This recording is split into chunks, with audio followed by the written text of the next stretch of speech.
Hello, what's up, everybody? Welcome to the Live Composing Show. My name is Stephen Melin, and this is the Video Game Music Alliance. Hope you're all having a fabulous Thursday. I think it's Thursday, yeah. And happy holidays. Merry Christmas. Everybody out there. This is our last stream of the year.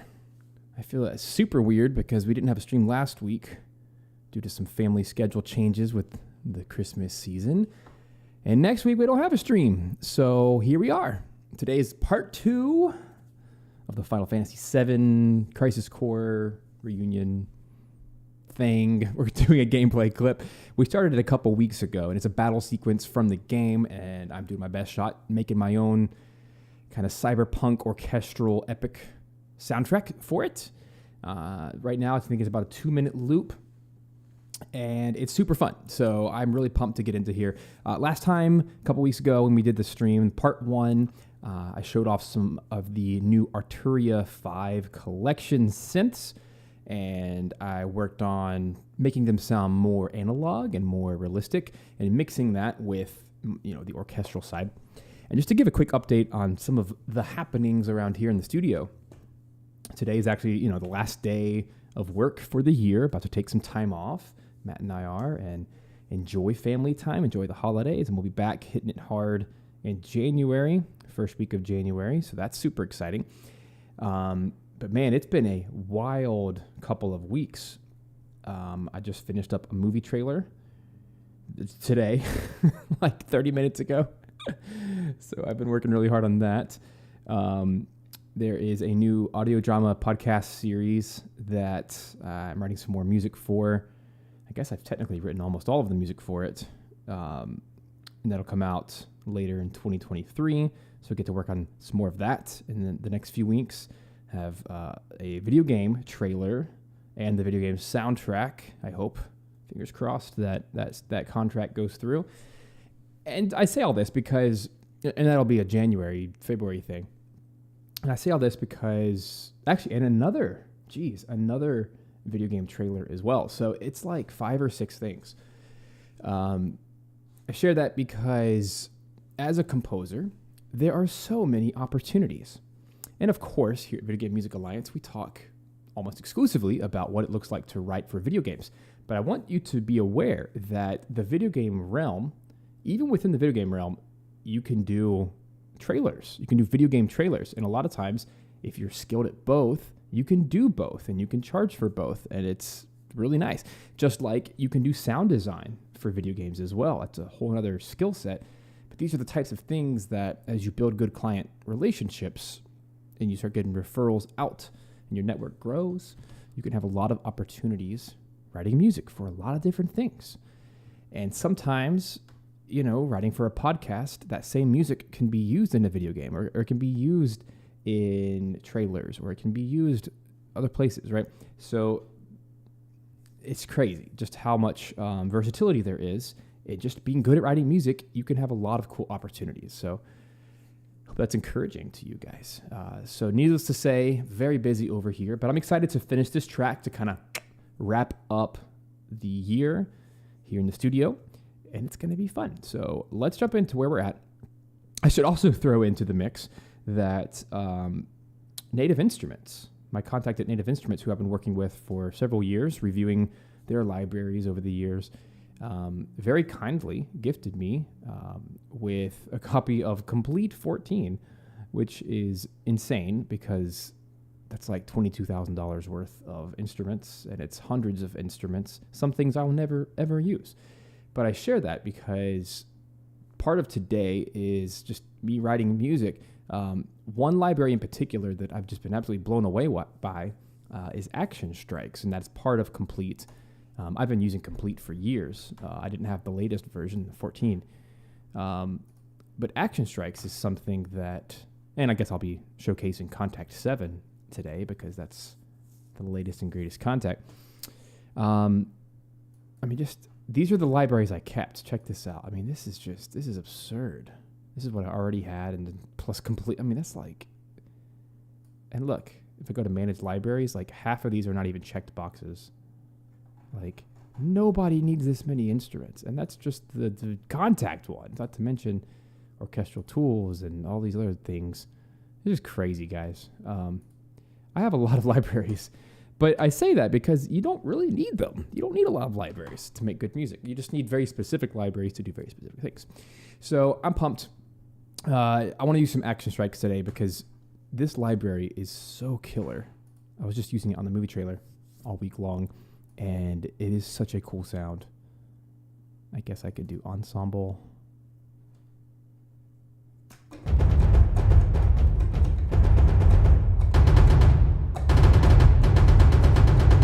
Check that out. That's just ridiculous. So I'm going to cue up some of this stuff because I was just thinking about it.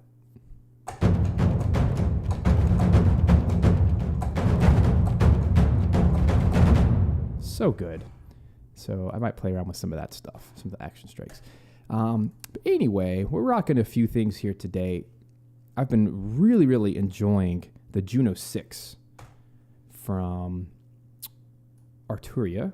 So what they do is they emulate old vintage synthesizers. And the Juno 6 or 60, whatever, this is a real synthesizer I have my eye on. And when the money's right and the timing is right, hopefully in the very near future, I'd love to grab an analog version of this and have it in my studio, and I just would love that.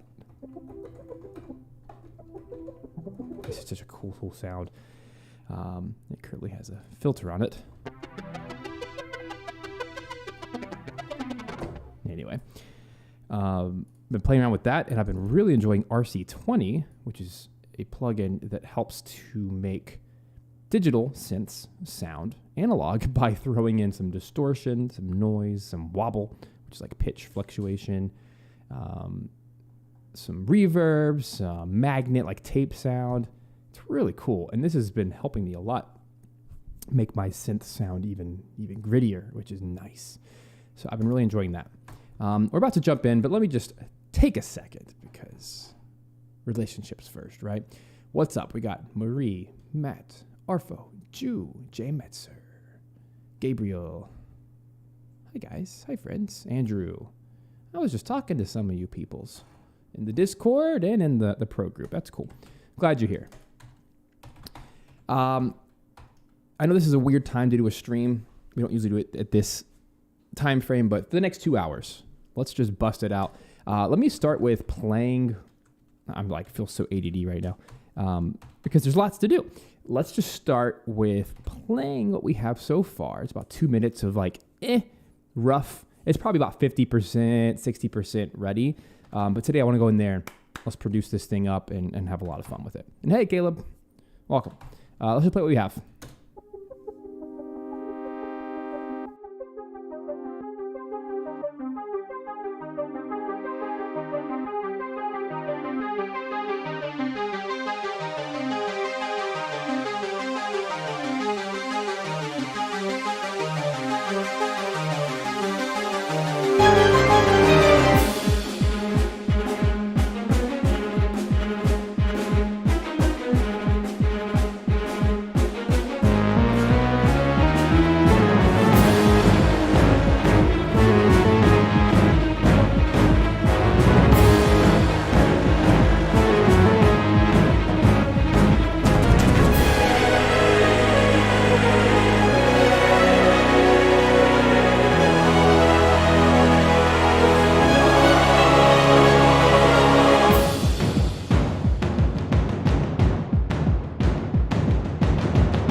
Oh, right. Sorry about all the wonkiness on the screen. I was moving the chat box below the video, so all your chats don't like flood the actual video. Try to get better about making a better viewing experience for everybody. Yeah, someone in the chat said they're really excited about grabbing damage. Damage is old. It's not great. It does one thing really well. It's really good at industrial percussion, but it has a lot of loops, and specifically like the Armageddon ensemble or whatever, right? That type of sound, it doesn't quite solve what it tries to solve, meaning you grab damage and you're trying to play, or maybe even grabbed it here. Let me see if I have it out. I don't. You want me to do a quick little shootout just to prove my point? It won't take long. So let me go over here so you can actually see it. So damage, let me go through my 5,000 instruments here. Now that I have to go through and sort all this. Maybe I'll do that over the break. That would actually be fun. Okay, so damage is probably best known for like its epic organic drum. So things like Armageddon ensemble.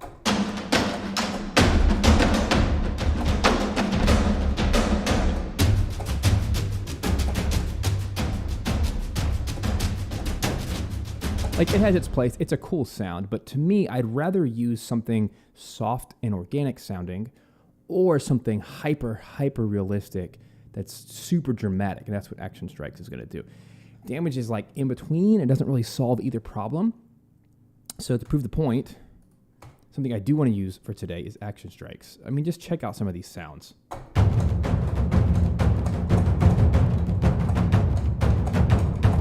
Okay, so that's Taiko. So let me keep that one. Let me create another one. So you can just pile through the instruments here. So many good things here.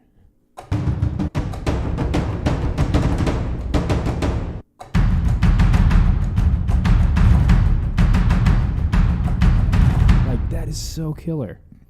It's called Lethal something. Lethal Ethno Ensemble. I just use that a lot in the trailer track. Ethno Ensemble. Another one I use a lot were some toms, because toms are in everything.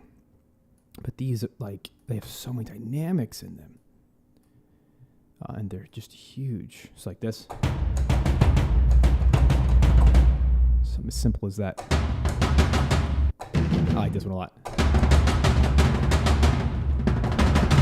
Like, you see how much of dynamic range there is? It goes all the way to like pianissimo. All the way to like fortissimo. Something like that, right? So simple. But then you start mixing these things together. So again, here was damage.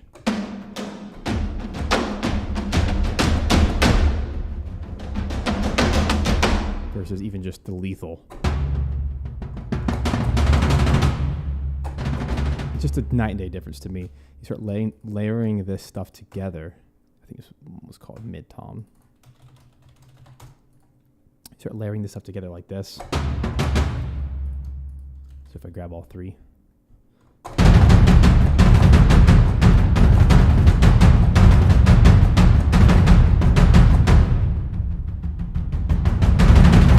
mean, come on. Just break your face in half.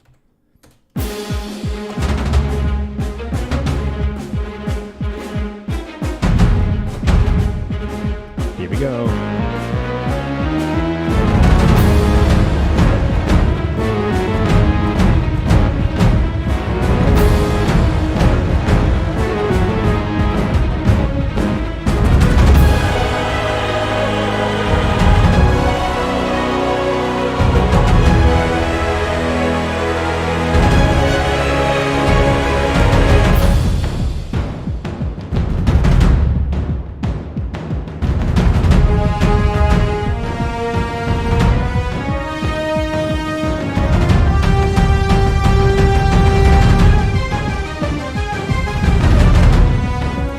So, super cool sound, right?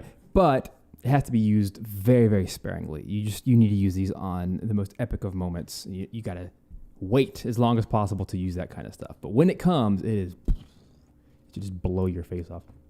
It's supposed to feel like an explosion when you use all that stuff. Some other things we're rocking today. I really like using this super realistic Steinway grand piano by VSL. I don't use a lot of VSL stuff, but they have Synchron pianos. I love this because this has no processing on it.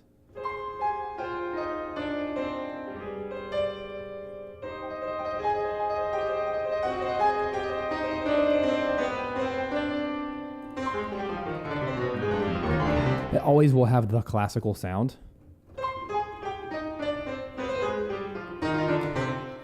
Yes, in Artho, there are loops inside Action Strikes if you need. There's a bunch of loops in there.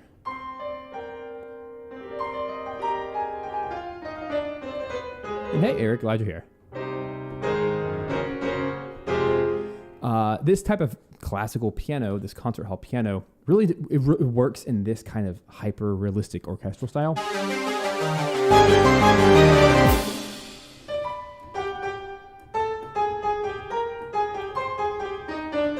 Anyway. Okay, I got lots to do, so let's just do it. I'm just playing around and experimenting quite a bit today. I do know for sure that I'm not interested in some of these sounds I've already pulled out. Frame drums, not interested. Tom Hulkenberg drums, maybe. This is Tom's, so I'm actually just going to not do that. I'm going to use the Action Strikes.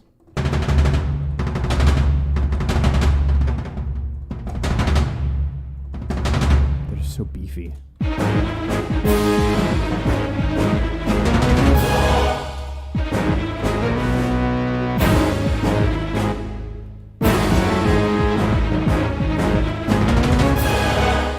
By the way, I got smart today and I made sure my session was in 48K instead of 96, just to save on CPU.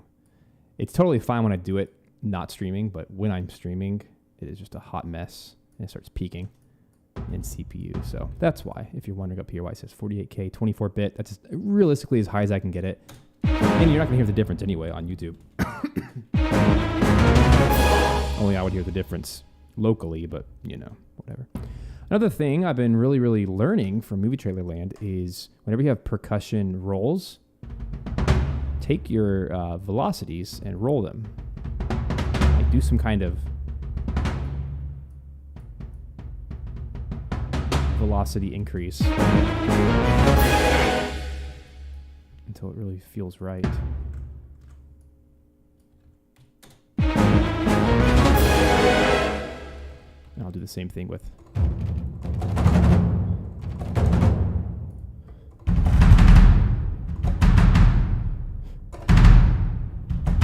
so I'll probably do just the big beats.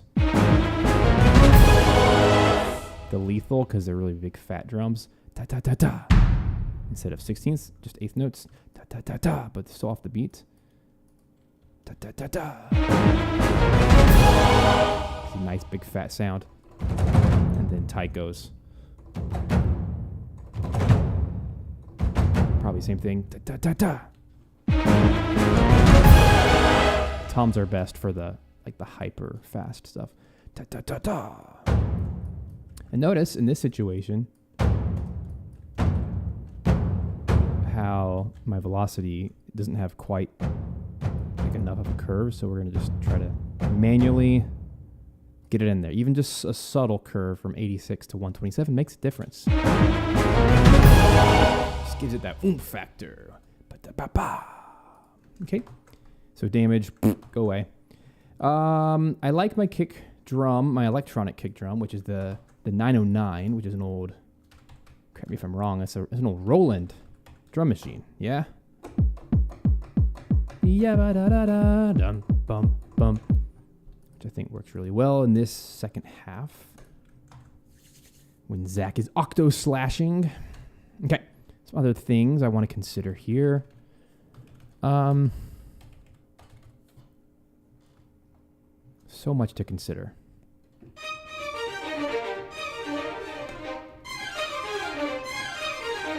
All right, so I recently made some discoveries in my string land that, as far as mixing goes, it's good to have high strings, mid strings, and low strings. It doesn't really matter if they're violas or violins, whatever. You can mix them however you want. But specifically, there's just something really, really intense and lovely about Metropolis Arc strings. And in particular, since I'm going to go high, I have to go to the Metropolis Arc 4 to get the really, really high strings, which are over here. It's the highest octave. I like these because they're kind of bigger than life. They're also super clean. Like, there's no reverb on that, just about. A little bit, because it's the room, but I'm not going to add reverb to that to keep it clean. Another string set here. Let's see if I can clean these up a little bit. Oops, I got rid of the wrong one. Even though these are my mid strings, I'm going to use high strings. So I'm going to go to Metropolis Arc 1. I've been playing with these a ton lately to really test the difference. I'm going to do unison. So it's basically violas and second violins. And even though it doesn't sound amazing by itself, it is so clean.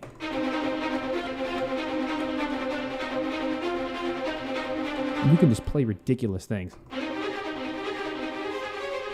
mean, you probably shouldn't play something stupid that's impossible, but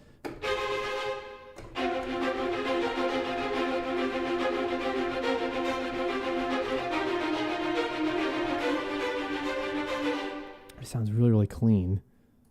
And then low strings, probably.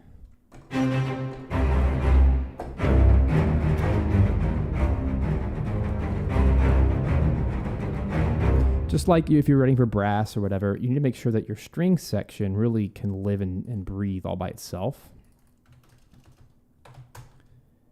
So what that means is, like, the low strings really shouldn't be fast. They should be kind of sluggish.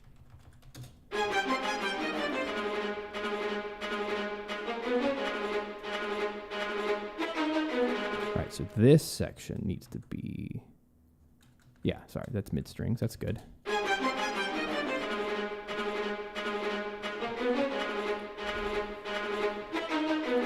It's all about the final production, not so much the individual sound. And so using like hyper clean strings is really nice for this style.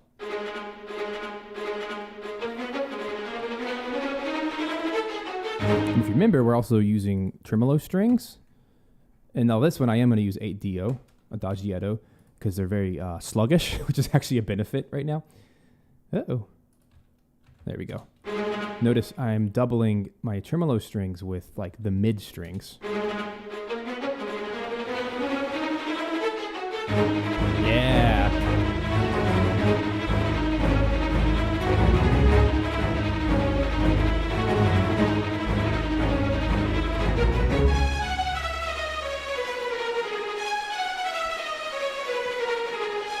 This is where we need to do double treble. So here, for the second half, let's do an octave higher. And then we'll literally... Nice.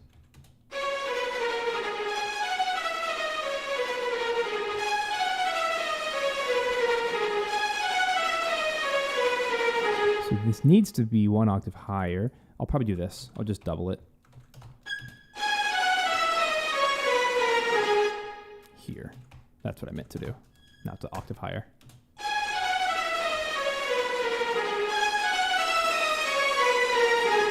Now the other technique here is to also increase my velocity. So let me go into here.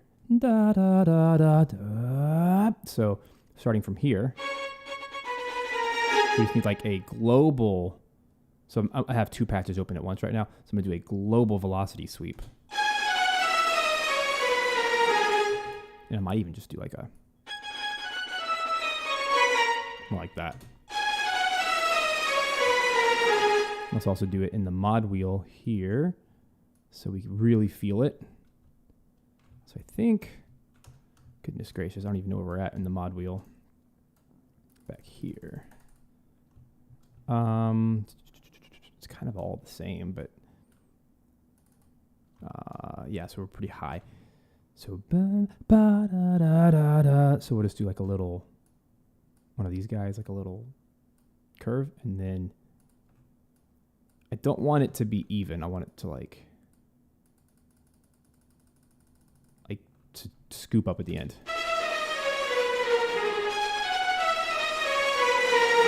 Like that. That's cool. Oh yeah, Alex McCullough uses it all the time, and he writes great trailer music. Sounds good.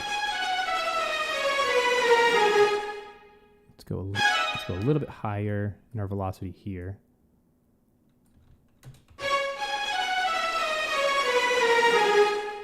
I guess the opposite. Like that.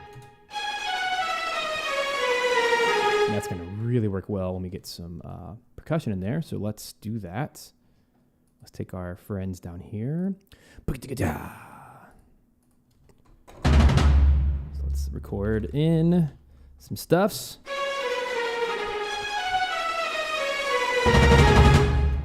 Heck yeah. I've already done this, but let's just do a fresh one. Let's temper it a little bit. Like that. Taikos.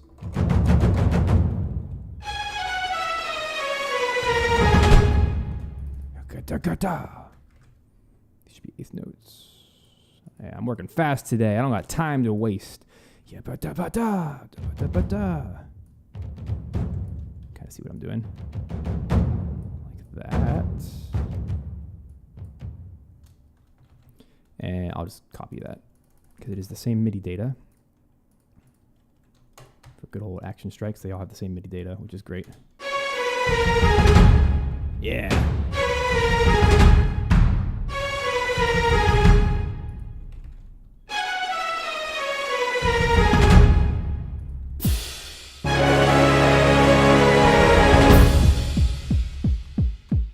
Cool.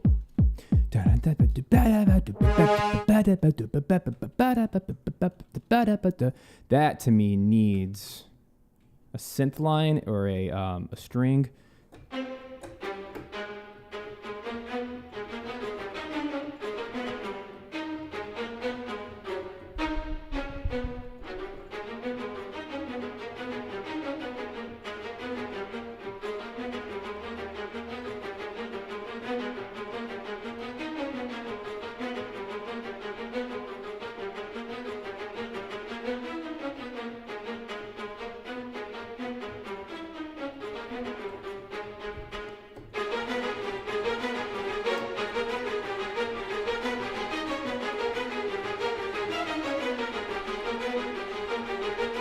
That's tricky.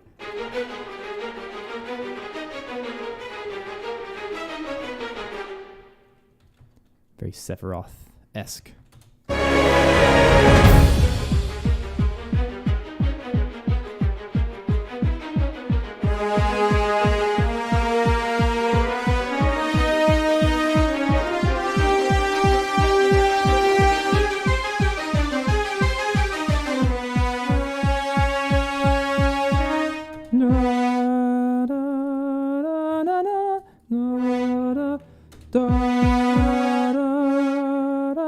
Clearly some references to Shinra, just a whole tone scale.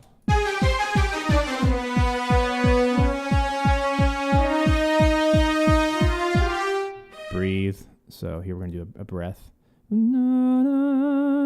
Don't forget to put breaths in your MIDI.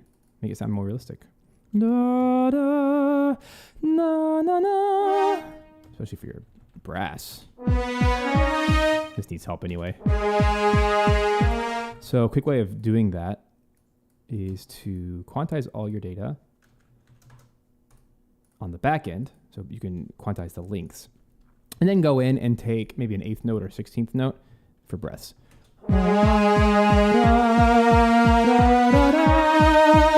Breathe.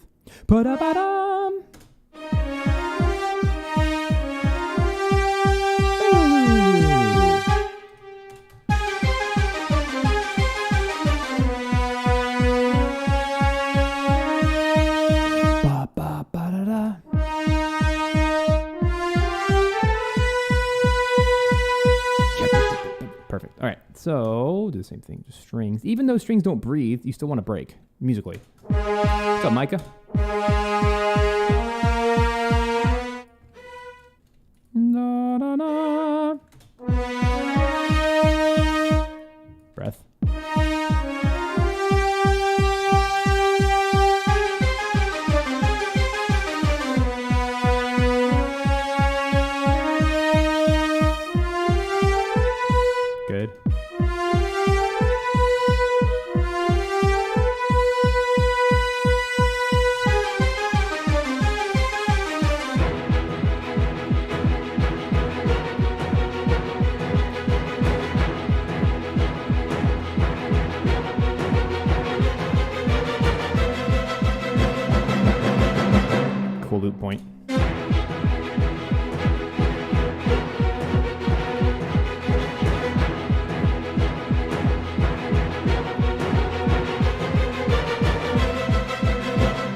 easy.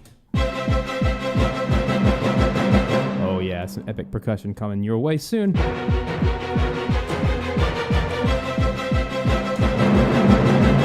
right, this part needs a roll, a timpani roll. I like the timpani there. Dum bum bum bum. Brrr. Maybe here. So we'll do bum bum bum. Brrr. I just think a roll period would be nice. A bit more dynamic. Okay, so let's go to rows.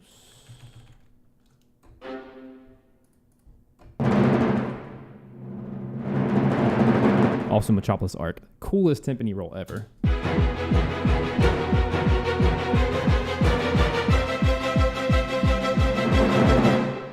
How cool is that?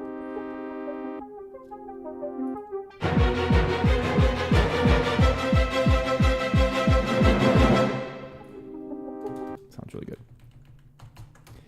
I've learned a lot recently about mixing and how at like the highest level of production, reverb, you really don't need a lot, like a tiny bit, and on specific instruments.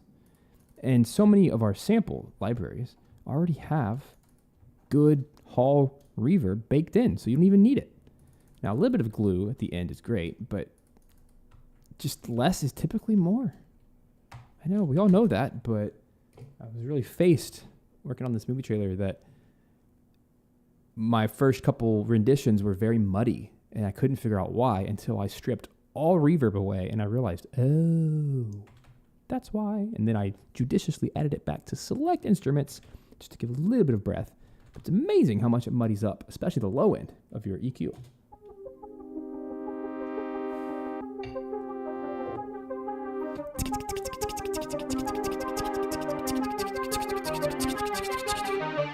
All right, let's cut this in half. This is too long. Sorry, not sorry. So here's a quick way of doing that. It's in Cubase. I think we start at bar 2. So I'm just going to jump to measure 10. Sorry, not sorry. Edit, range, delete. It just doesn't belong. It doesn't need to be there. Rule number 1 of composing. Learn how to kill stuff. Learn how to delete. Just learn how to delete. I'm telling you. Now, of course, with that in mind, now our EQs and such are all kinds of wrong. So I need to do this. Let's go back to... let's go to the plugin. I'm going to have to rewrite my my line. It looks like I'm moving all 3 of these parameters. Whoops. That's all right. Looks like I'm moving these. So let's play. I'll just start with my frequency.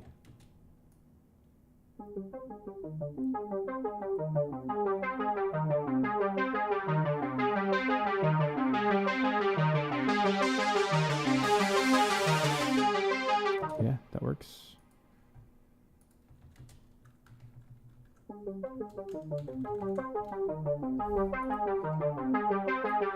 I'm also going to right mode my EQ. I'm also going to turn off all of the low end.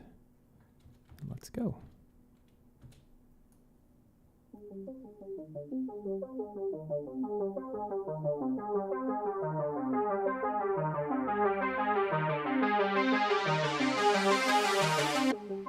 Cool. That was great. Let's give the same treatment to the Prophet. 5. So first, let's take...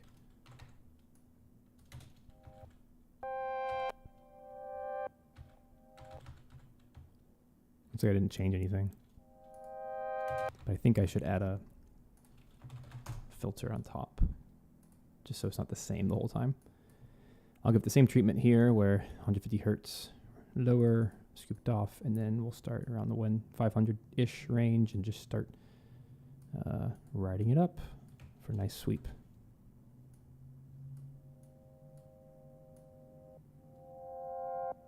There we go.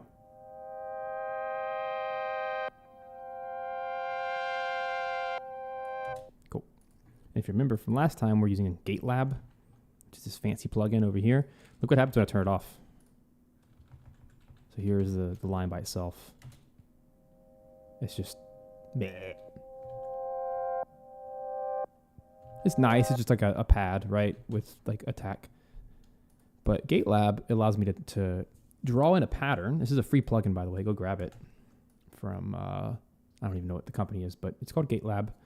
Go grab it, and it allows you to draw in your own pulse and the pan. It's basically like an auto panner, but it can do other cool things too, and it has preset patterns and stuff if you want. But I drew that one in. When you turn it on, now it jumps between like that.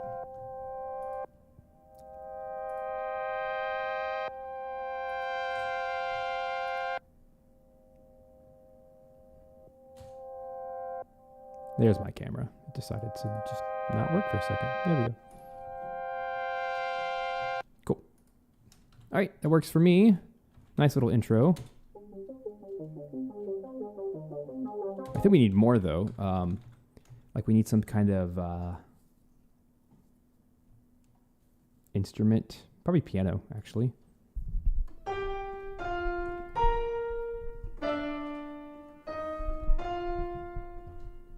So like a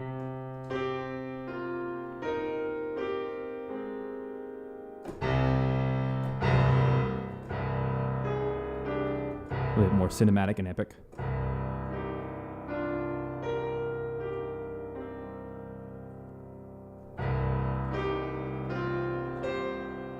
Ooh. Ba-da-da-ba-da-ba-da-ba. Oh yeah, that's really, really epic. And like final bossy.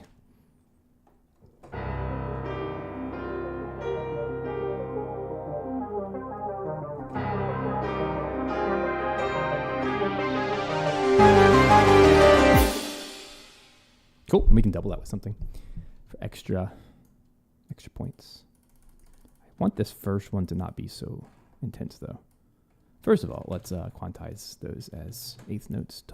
Or quarter notes. There we go. Let's make that first one very, very soft and menacing. Those are too loud.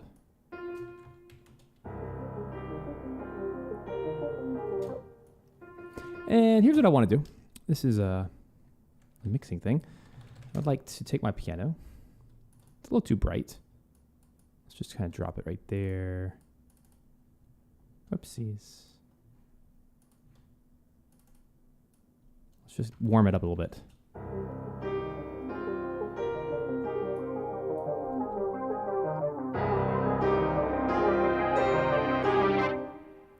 Let's find that sweet spot.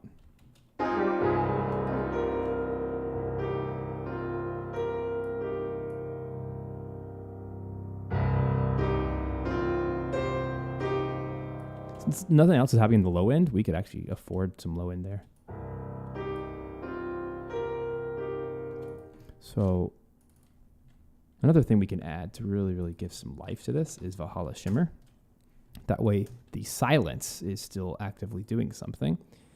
And then we actually put the reverb first and then the EQ. That way we roll off all those nasty reverb things that happen in the bottom end, the low end. We won't destroy our mix.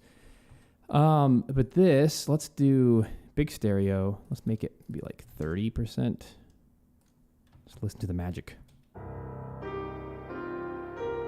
Ooh.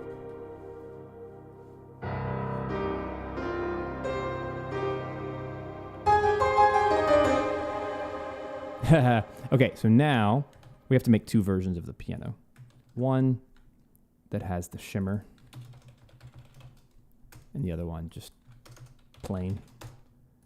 So on the shimmer version, of course, I keep it, but the second one, just take it off. That way, just that won't work at all. There we go, just 2 versions. Here's what it sounds like. In fact, because that second version, just take it off. I'm gonna take off all that stuff, actually. So no EQ, that way it's nice and bright. By the way, fun fact, in most of my soundtracks and most of my scores to things, I usually have 2 pianos.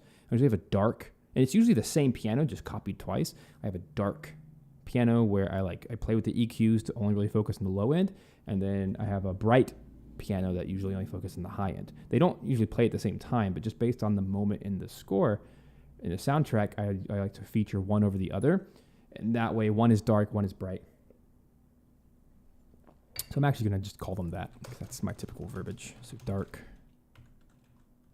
the other one's bright. Just an EQ thing and reverb thing. So the bright one doesn't need an EQ. Yeah, so we're good.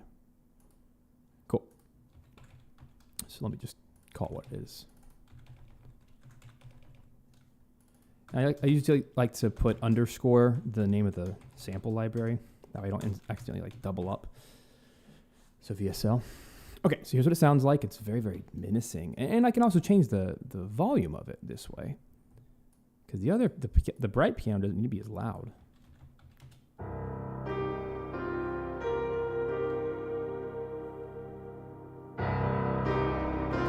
It's still too loud.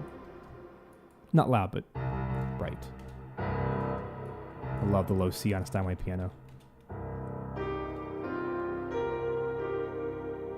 Yeah.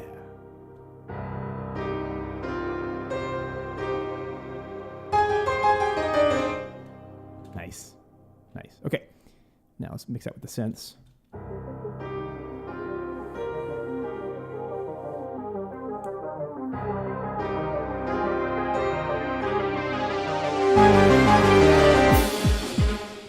Horns.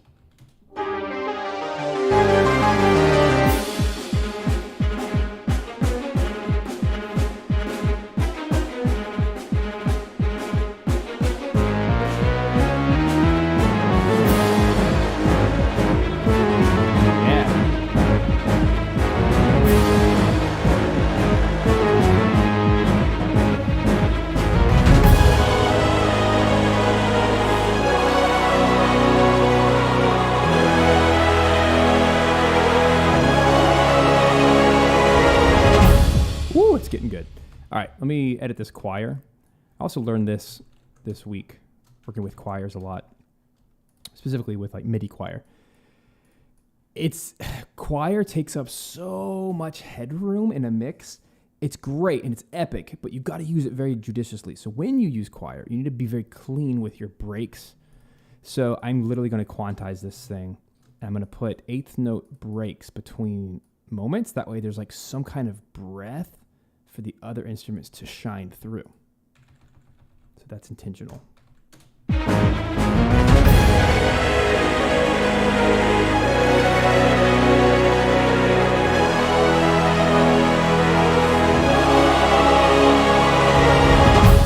last one, though, I am going to go all the way. Love that. And this, I'm using this whole time. I've been editing the wrong one. Whoops. My bad. Why did nothing change? That's the Prophet. Whoopsies. Well, this is still an easy fix. A couple things. So first of all, I need to redo my modulation on this because it's a little too sterile. It's all just max. So instead, a couple things.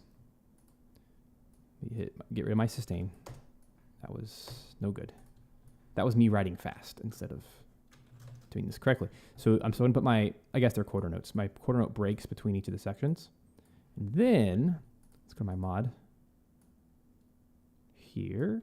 And I'm going to punch this in with my mod wheel.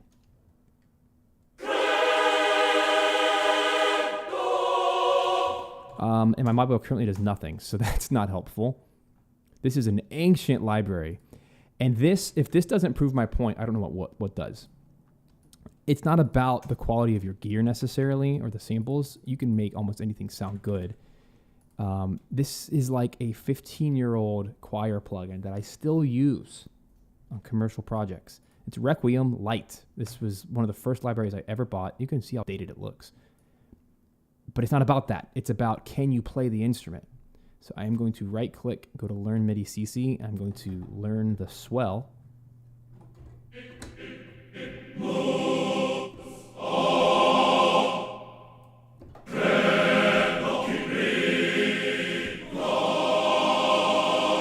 This all at unity real quick.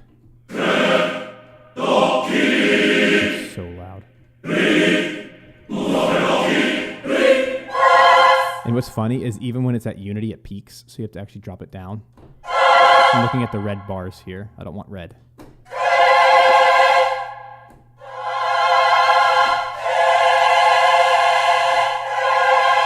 Oh, all the plugins. Anyway, you have to like manually do everything yourself. All right, now.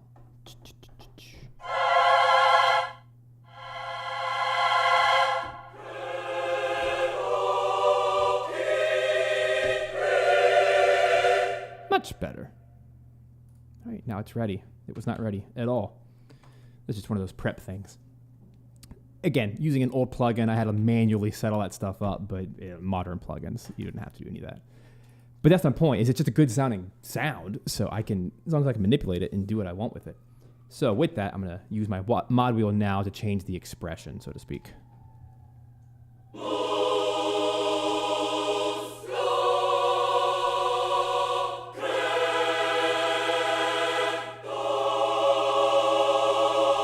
So it wasn't much, but look, there is some change, right? It goes up, then down, then up, then down, then up. And it only goes as low as like 83, right? But even those slight changes give some kind of dynamics to this thing. It can't just be stagnant notes. That's boring. Okay, so there's my choir. And now the choir really needs some love by having some reverb. So I already have a reverb send, an aux channel, which is just 100% of Hall 2 on my favorite reverb, 2C Aether. As you can see, 100% wet. So that just means I'm going to send stuff to it, whatever percentage I feel like it needs. So let's go back to my choir, which is this guy way down here.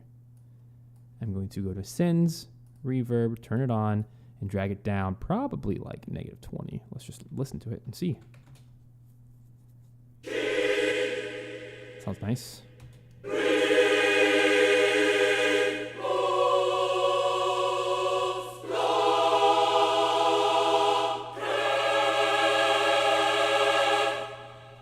Sounds fantastic. So simple. And that's going to work really well in the mix. Let's put it in.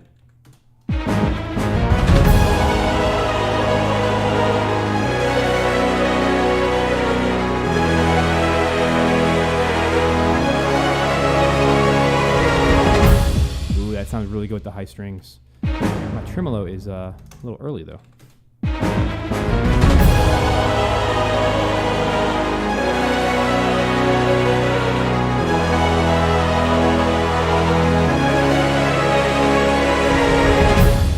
Okay, so here's a secret. Double your strings, your short strings with a synth. And they will sound so clean.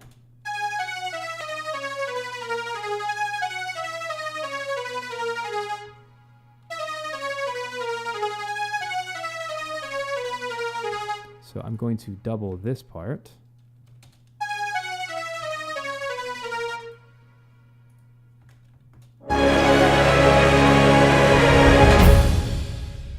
This part, I'm going to double the octave.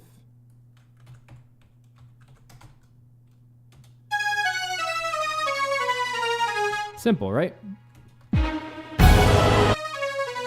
need to make sure that if you're going to do that, make sure that you solo your synth with your strings to make sure that they all sound good together.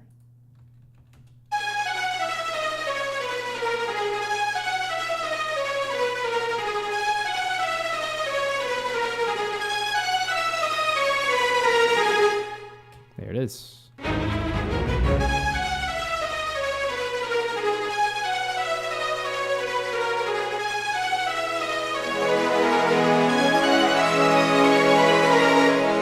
suffering the same problem that the choir did. I have a tendency to play with my sustain pedal because I'm a pianist. So I'm just going to take all that junk off. That way I can manually choose my lengths of things. So let's quantize everything to a quarter note. And let's just do exactly what the choir's doing, just for the sake of consistency. No, no, no, no. It's like right here, that just desperately needs a breath. And it'll sound nice. As we push all the way to the end there, put it together. I'll do the same thing to the low brass, which needs that same spacing. When you start to cut out your rhythms like this, it makes everything so clean and dynamic. That's what we want.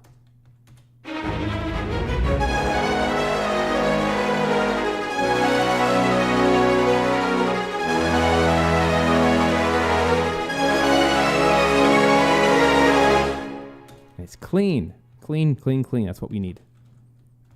Production, it's all about making stuff sound clean, and then you can add little touches of effects.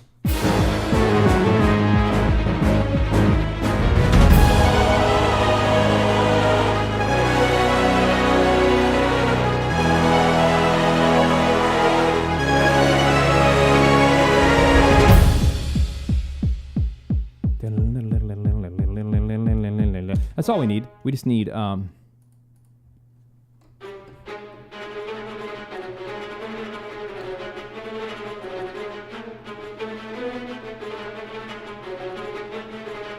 let's do that.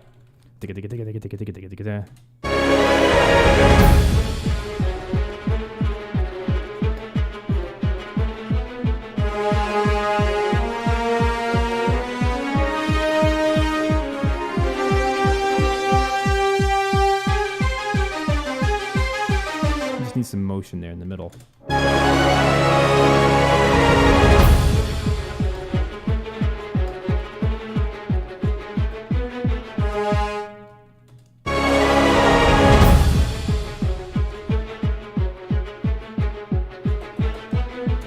So my trick is I'm just going to record eighth notes with like some velocity changes.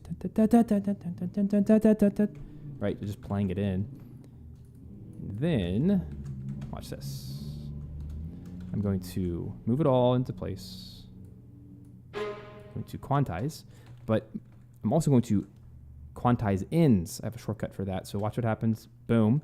So it makes everything long and ugly, but then I'm going to take it and shorten it. So let's go to 16th notes. Let's shorten everything to be identical in length because we're going for precision here. We get the dynamics from the change in velocity and the change in mod wheel. So I'm going to take this and duplicate it like that. And now, because it's ugly, doesn't look musical at all, I'm going to do the exact same thing. I'm going to take 32nd notes. Bam. Like that.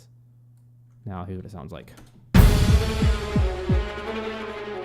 Yeah. Now, it doesn't sound hyper-realistic, does it?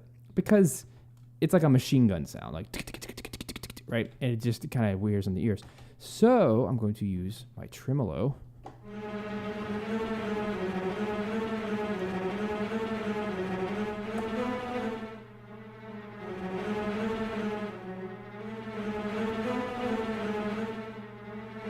I'm going to ride the mod wheel to make it a little bit more dynamic. That way, when they're mixed together.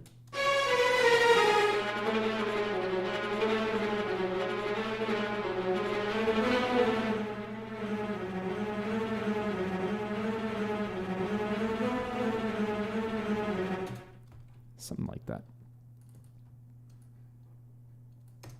What are you saying? So often I think Steven just deletes his MIDI roll, but he just selects it. Yeah. See, when I have Cubase set up to where it always records another pass on top of old MIDI, and then I have to glue them together. Because every once in a while, if I do that and I don't like it, I can delete it without, screwing up the original. So here's another situation where I'm just going to put everything as, what are those? Quarter notes? Same thing. I'm just going to make them perfect. And these, because they're tremolos, I want them to be 100% filling the bar, the measure. All right. So all looks good. So I'm going to take this, duplicate it. I don't know how many of those bars I want.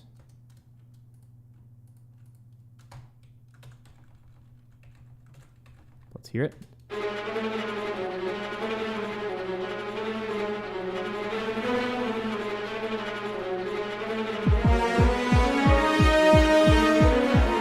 Makes me wonder if I even want to continue it.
Hold up. I have to merge all this stuff before I can start editing it. All right, so these two.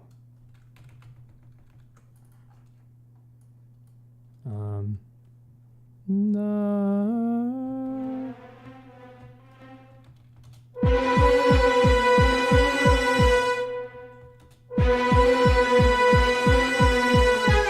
That's not bad.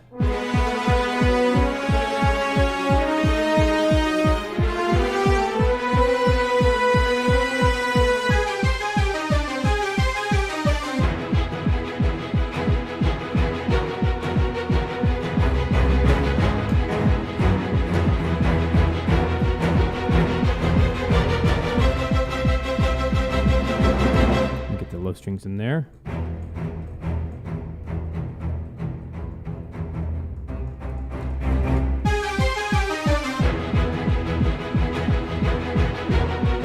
I'm going to double the timpani, of course.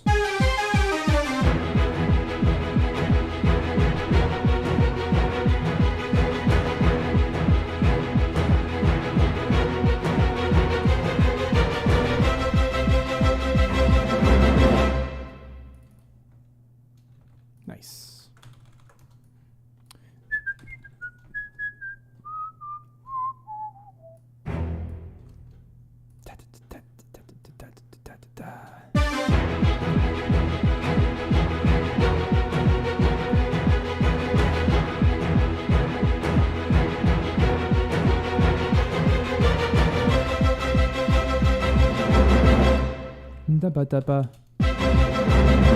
Might as well do so velocity wise,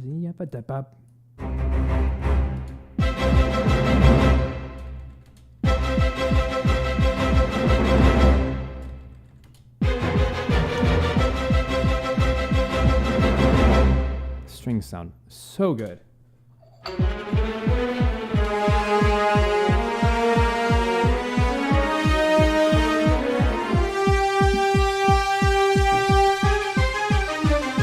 Something here. Let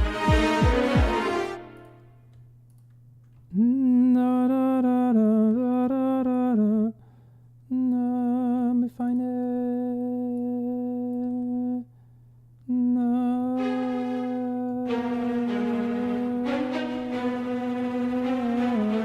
Just a B. So it's currently a G sharp.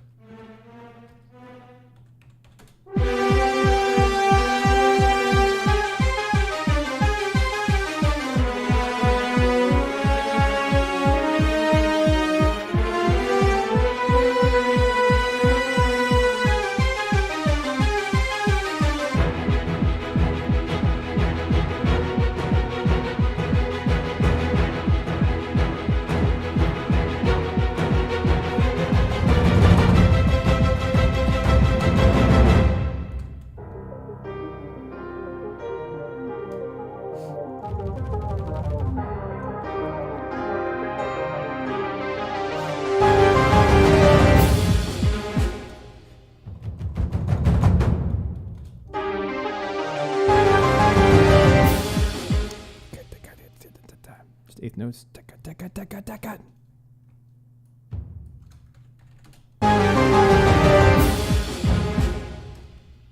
That lethal.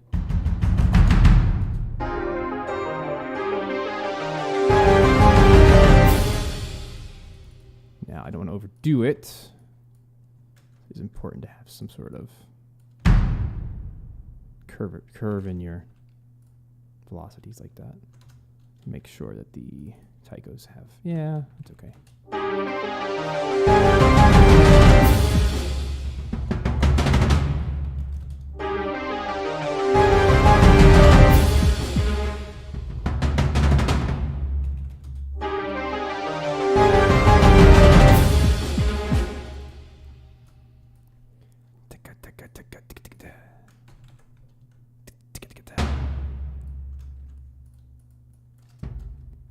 I don't want a hit on that last beat.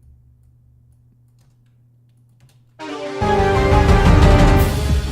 going to turn these down ever so slightly over here. Just like 2 dB or so. Is that an overkill?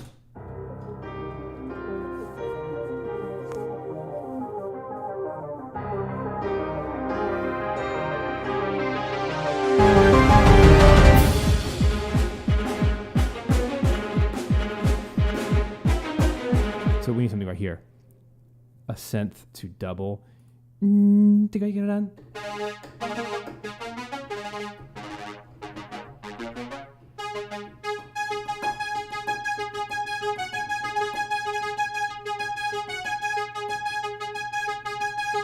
Ooh, that'd be nice.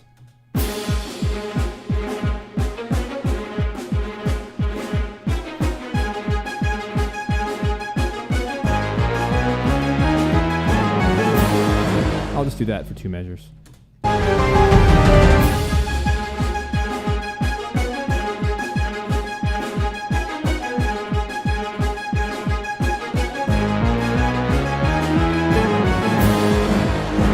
Obviously, it sounds like barf in a bag at the moment. Synths should always move. Should always be doing something. A filter should always be turning. Otherwise, they just sound lifeless. They sound digital and fake and computerized. So instead, it's really good to use some filters. So first of all, let me turn off my EQ so I can just do something manually here. Let me punch in at 9. Let's just do this phrase for a little bit. Oops, I'm in the wrong measure. There we go. Just play around. Let's see what sounds good.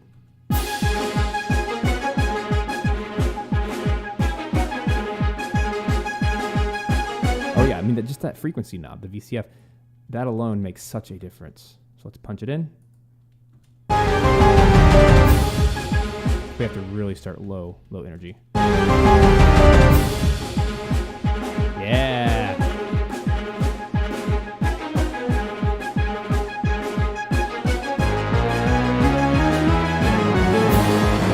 What a difference. How great is that?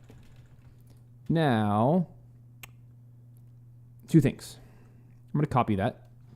It's like everything we've done so far. I don't want to jeopardize any of the previous things we've done. So I am just going to create a new track just for this moment.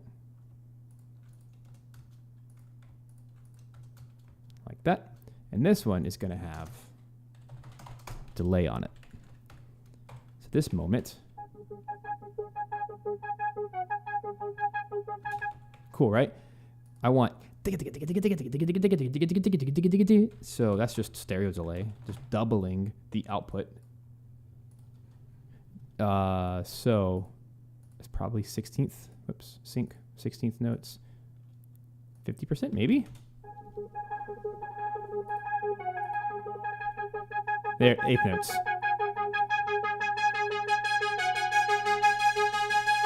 And I could do 16th notes on the other side. That might be cool. Just less percentage. Nah, I don't like that.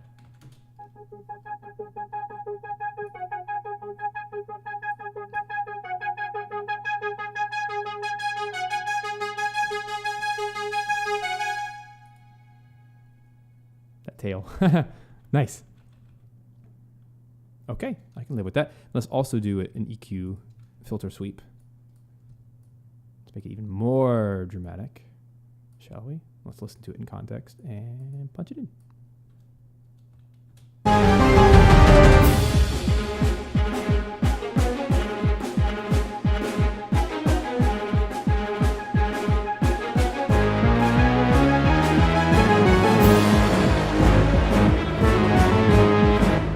Cool.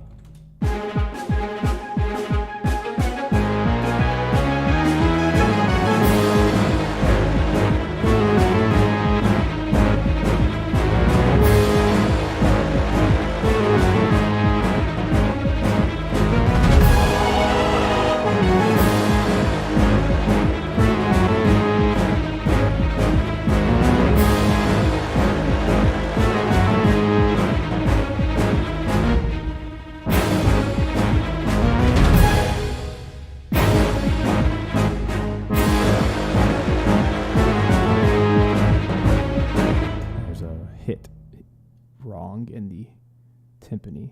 I don't like.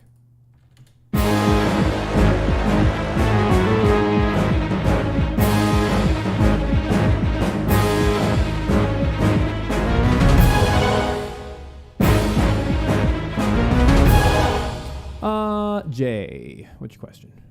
Is that just CC1 causing the change in sound?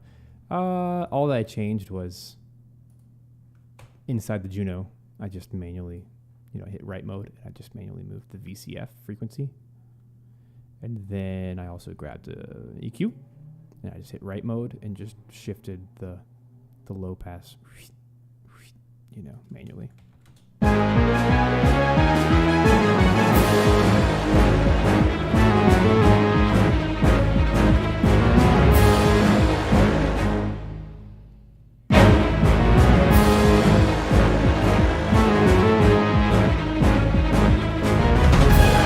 All right, I'm going to use a plugin on this synth bass. This is a Mini Moog.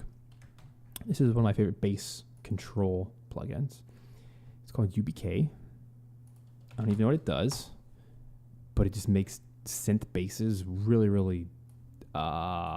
it's like a compressor, I guess. So I like to play around with this because it squishes it. Let me find that bass line again. Yeah.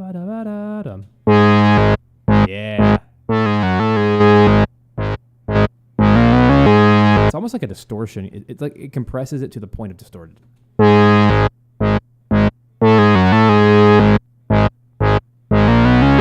Tube saturator, I guess.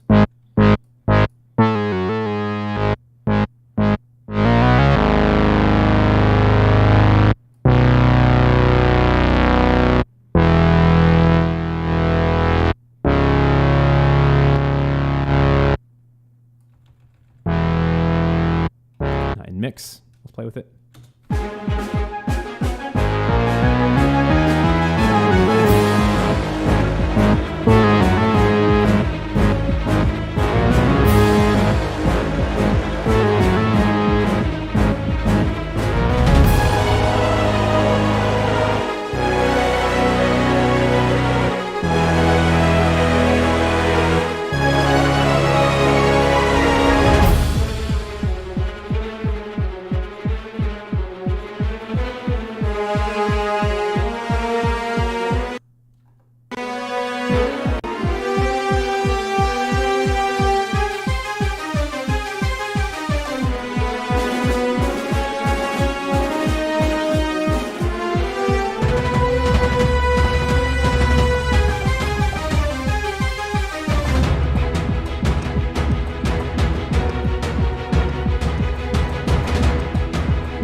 We need something there.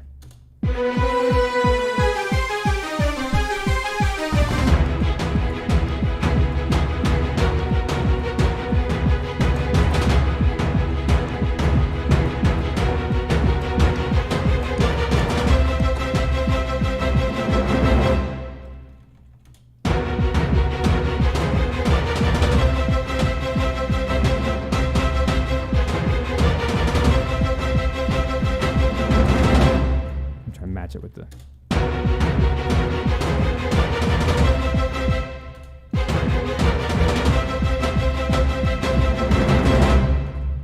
There it is. We're making good time on this. I think we're going to make it.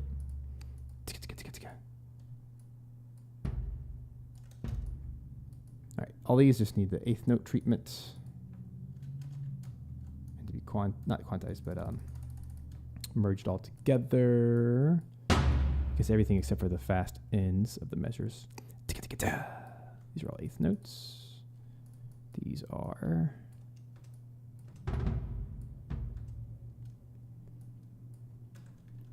Not sure what that is. Ah, there it is. Hopefully this makes sense. Okay, moving on.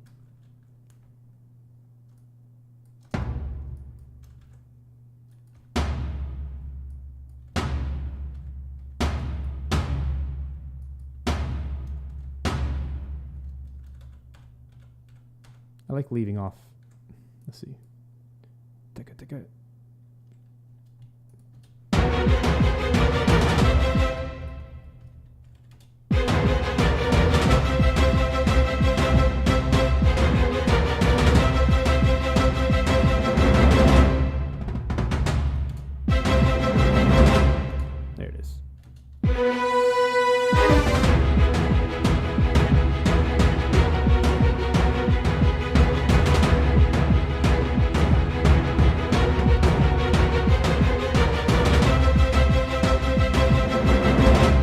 There it is. All right, cool.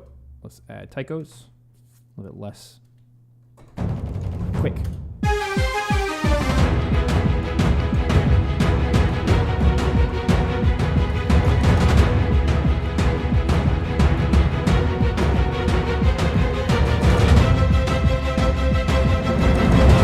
cool thing about taikos is they have these nice rumbly. They can be played fast with two sticks.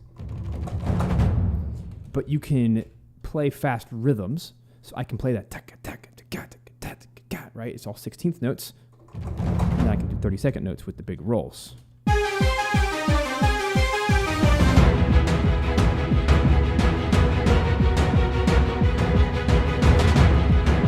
what I need to do is emphasize. I'll just go ahead and just solo them so you can see. I need to solo. Sorry, I need to emphasize those like little flourishes.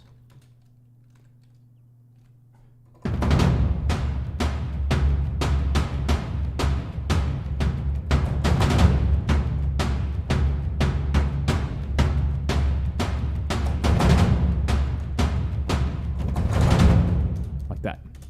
Ooh, that sounds good. I'm telling you, I did a lot of experimenting with this over the last several weeks, trying to hit a certain type of sound. And it's this mixture of rhythms that really creates the fullness. It's not using 52 drums. It's using 3 really wisely.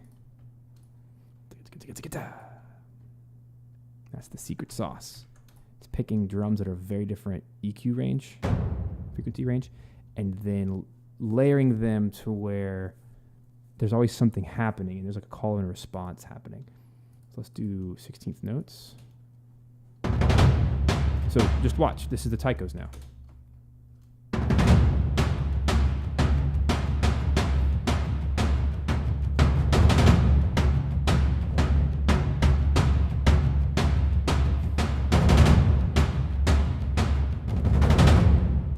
Awesome. And then we'll get the big boom with the lethal. Now these giant drums, they only be played on the big beats.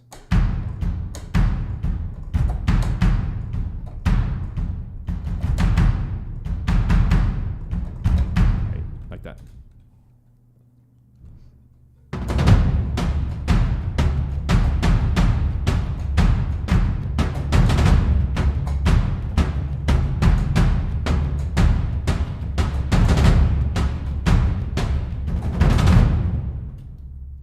And since it's a loop point, we actually can't play the final note. These are all eighth notes. These match the timpani. This matches the low basses and cello shorts.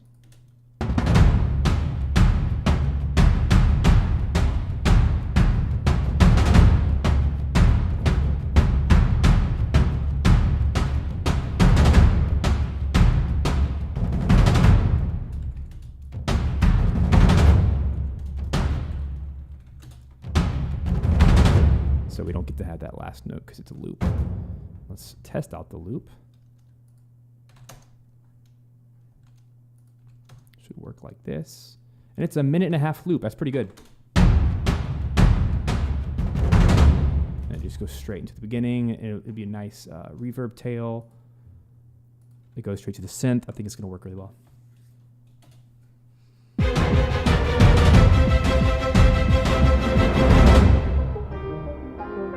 Ooh.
Getting there. We're really close. I need some motion here. It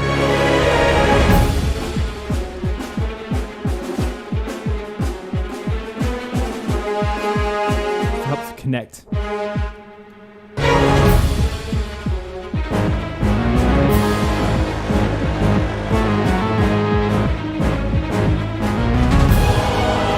I love this with no percussion. There's something about this so epic.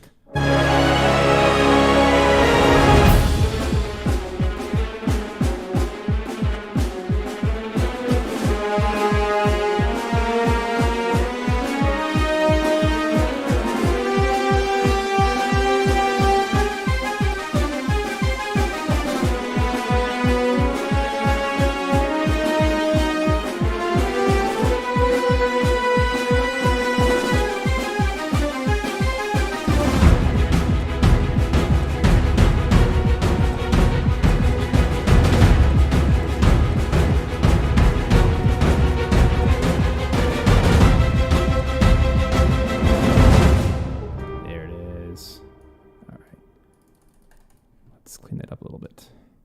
I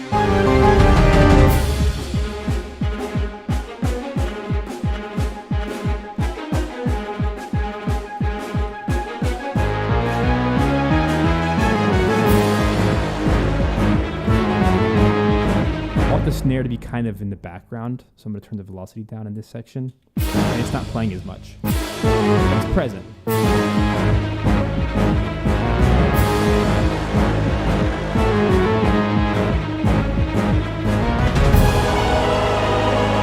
That way, when that choir comes in, it's just raw, epic in the face. Right,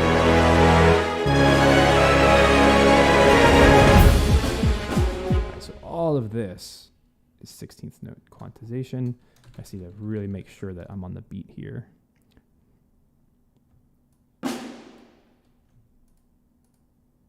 Best I can.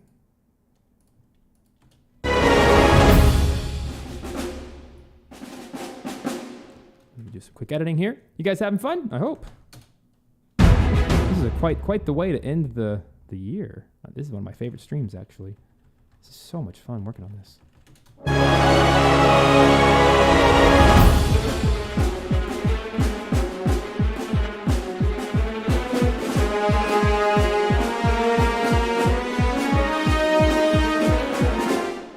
Right, these should all be eighth notes. That should clean this up.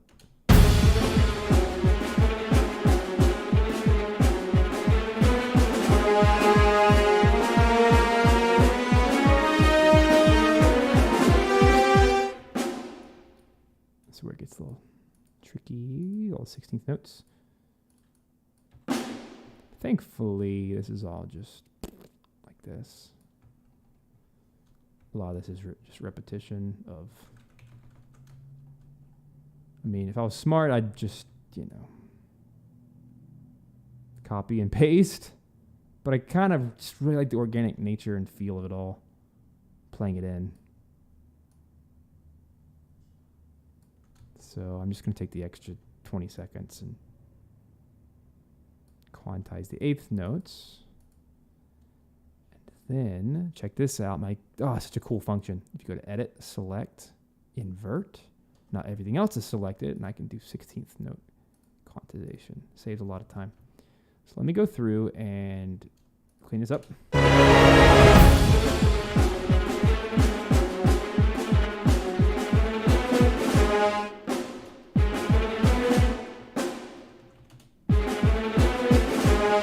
Do you think the snares... Oh, they need a little bit more delay compensation.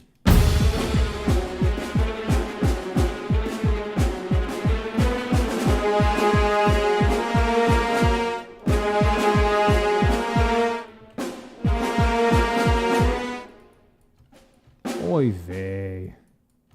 Come on, people.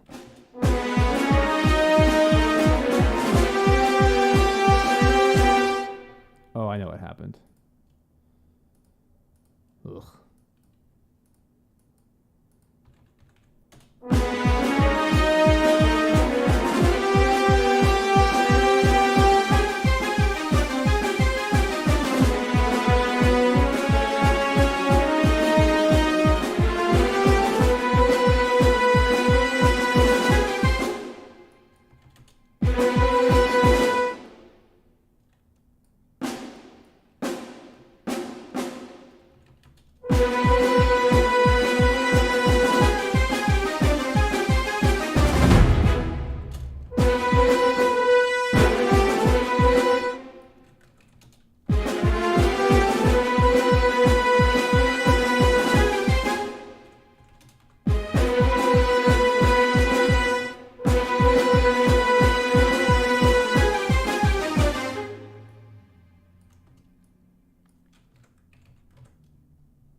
Ah.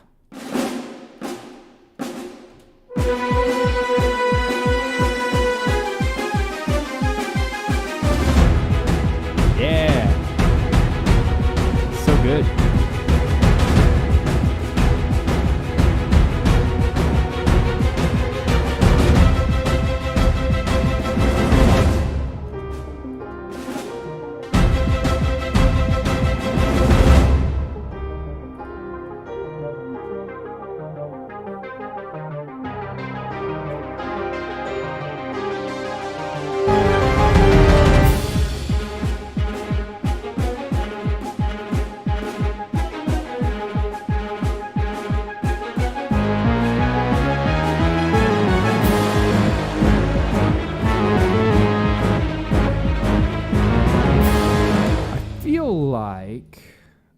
There's got to be something else, like maybe double, probably horns or trumpets.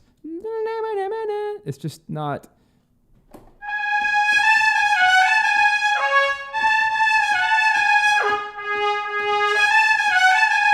Jeez, those sound good.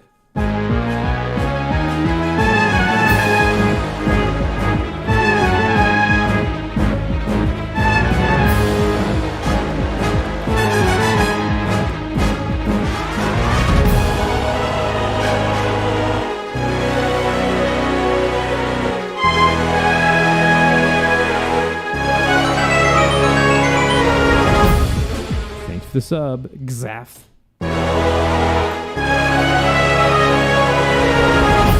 What's up, Daniel?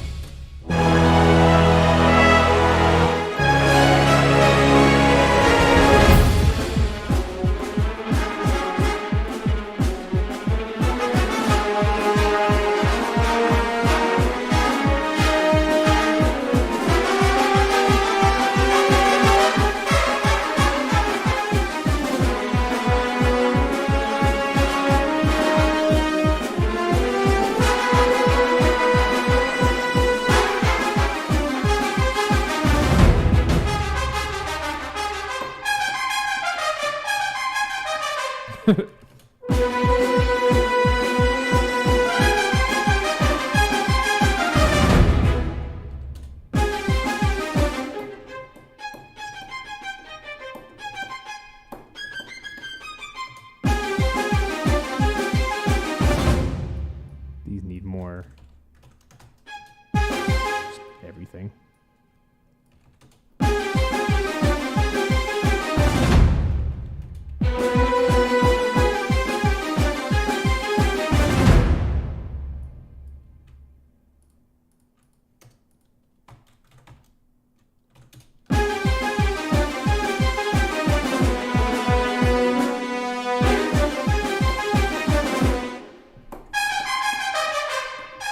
I want to get trumpets in there somewhere.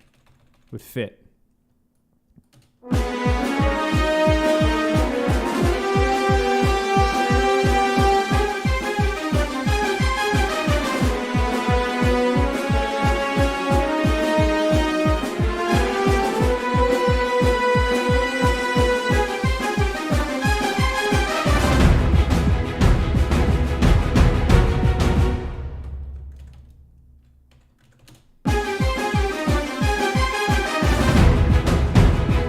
Not enough.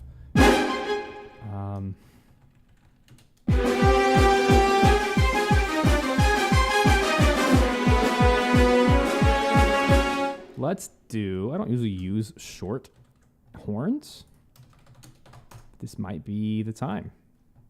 Like do an octave lower. Let's just see what happens. I mean, I know where to find it. I just haven't used it before. A very rare thing for me to try to do.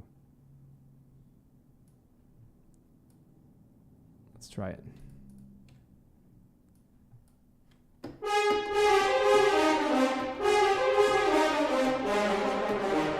God, that sounds good. Wow.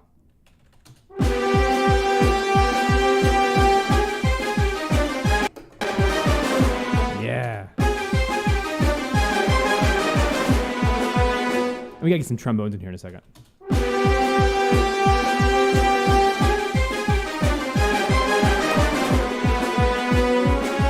There it is. That's the intensity I wanted. It's very, very specific too.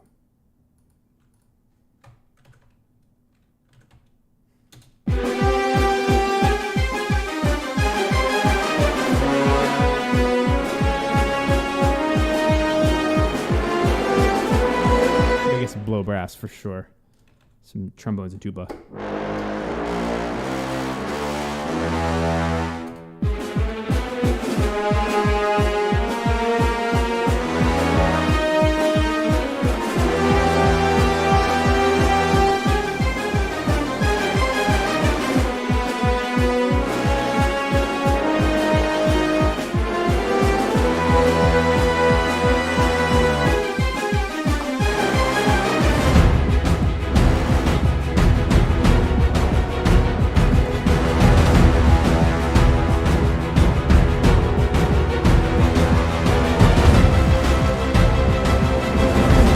There's totally tuba in that thing. And chimbasi. That's what it's called. No, just bass trombones, and tuba. That's what I'm doing for my low brass.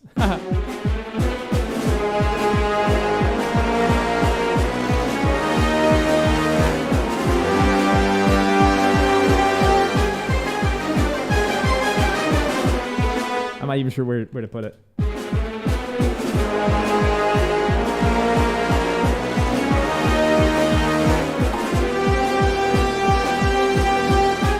What chord should that be?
notes anymore.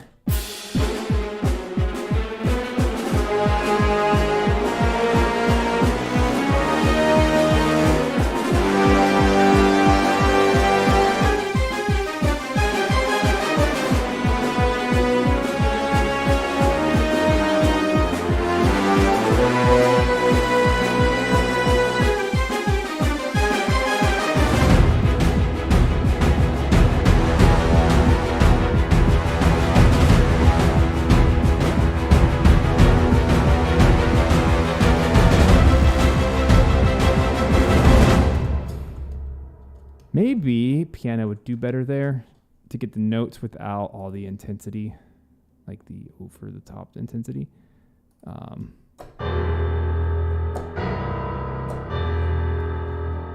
Let's try it.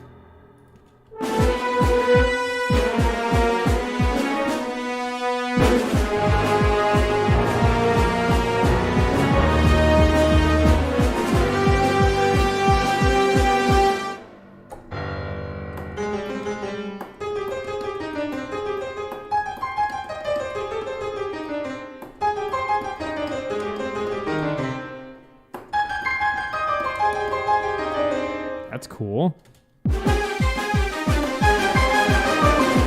Yeah.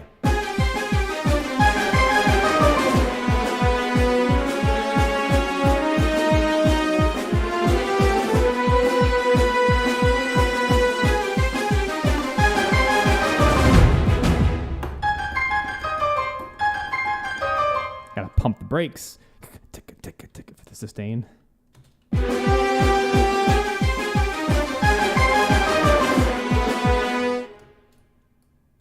Cool sound. Let's do another one, just different pass.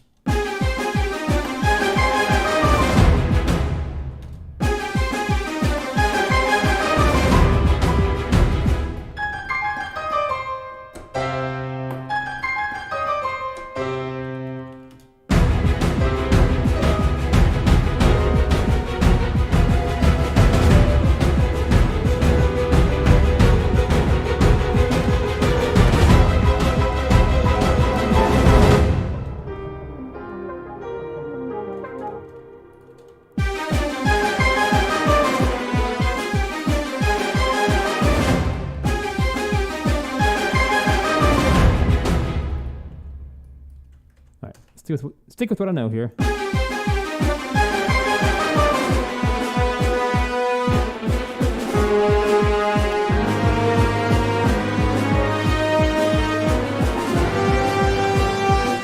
That'll be cool with the piano.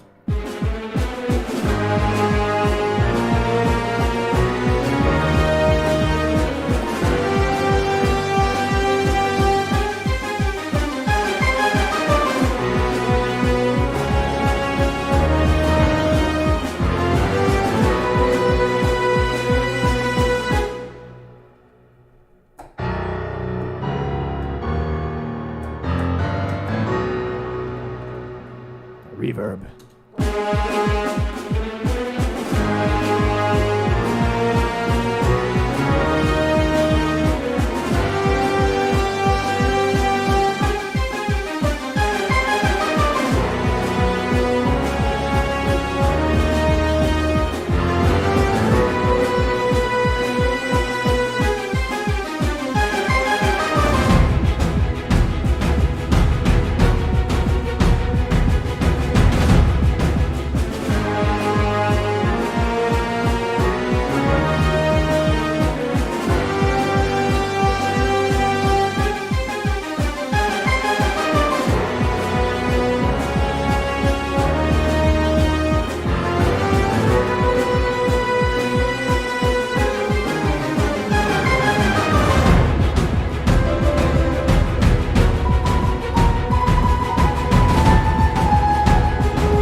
want to limit my percussion. It's getting a little out of hand. So I'm going to go through here and cut some of it up, so it's a little bit more impactful when it does hit. Like those moments.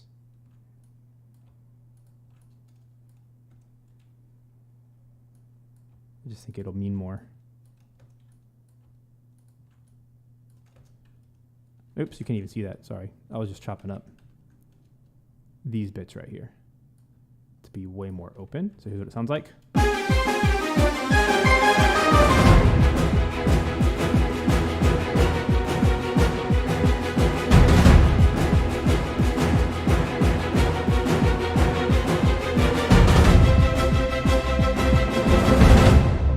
Way more interesting.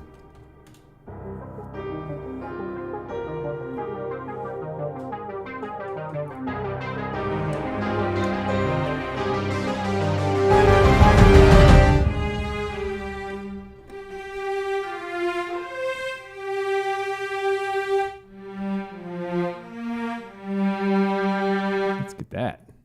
That'll sound cool with the piano.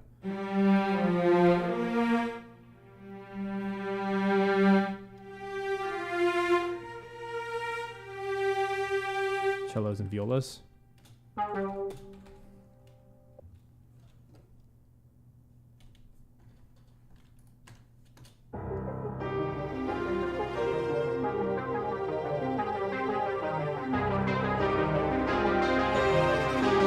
Oh my gosh, what a difference that makes.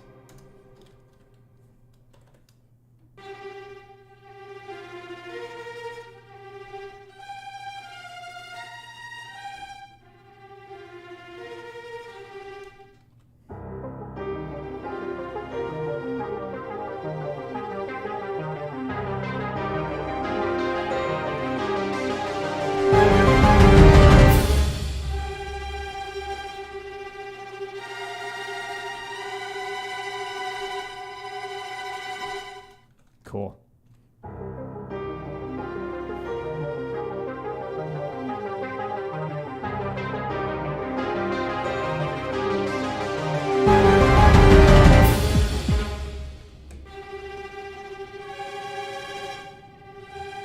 Let's do an octave.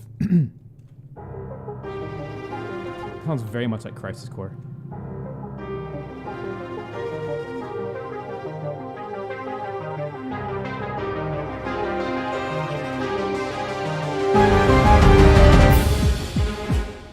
This note. So I should do G and D.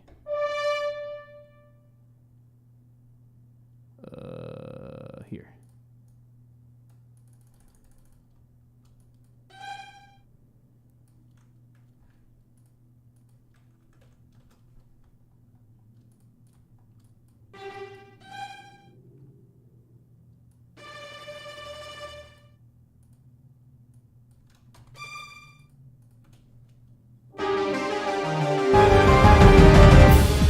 Cool. Let's see if that works.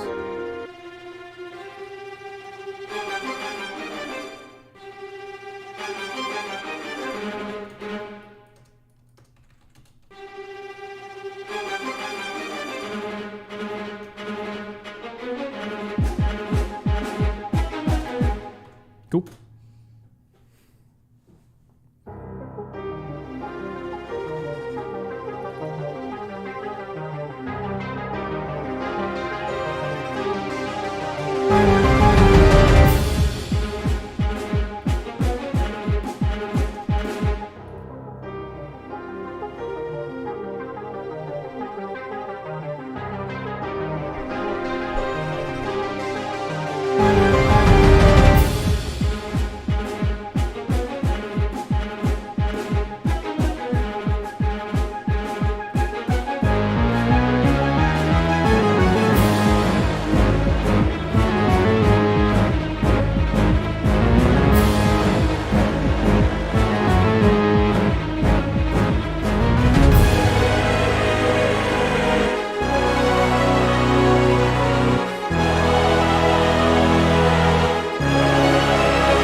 Okay, I like these. Now the breaks are too great.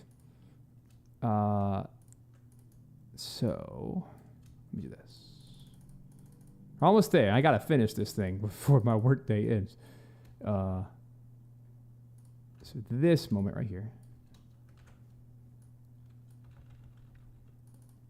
Now it's a little bit over exaggerated. Let's do actual eighth notes for each of these moments. Eighth note breaks instead of quarter note breaks.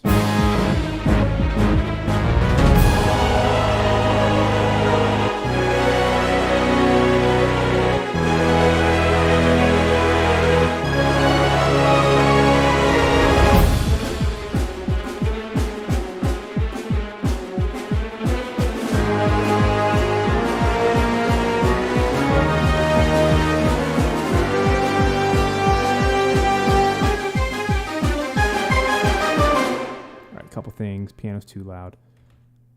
Trumpets need to do something here. Okay,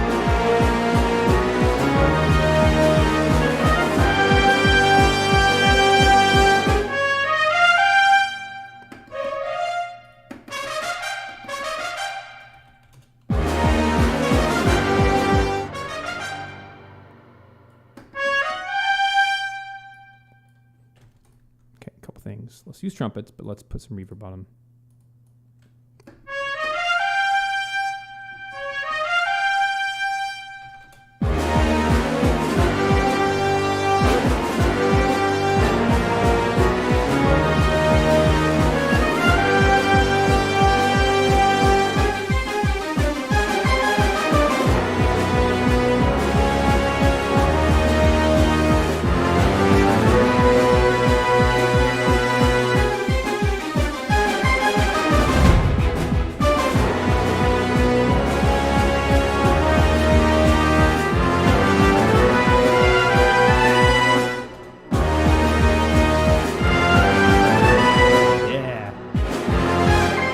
I'll throw some choir in here next.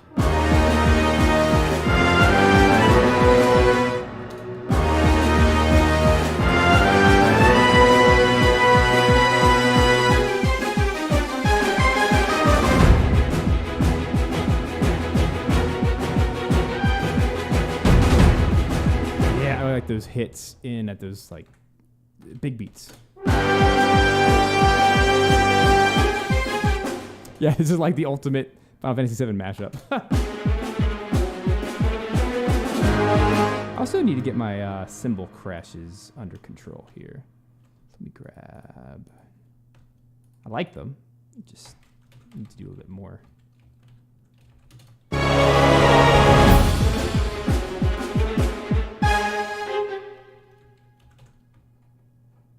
we go. We're just missing a couple.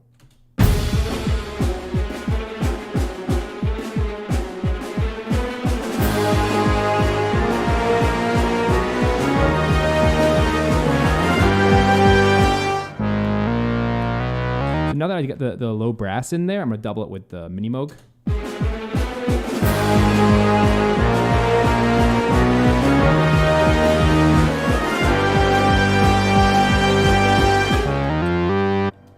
Yeah.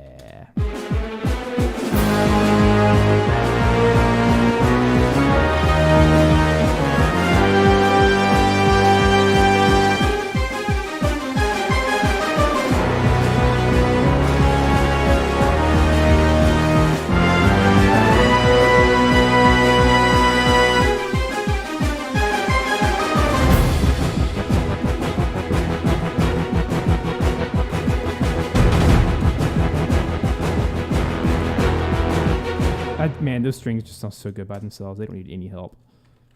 Let them be. But this is such a killer line to double with the synth and all the brass. That's so cool.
not be Final Fantasy VII.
Like that, like a big octave jump.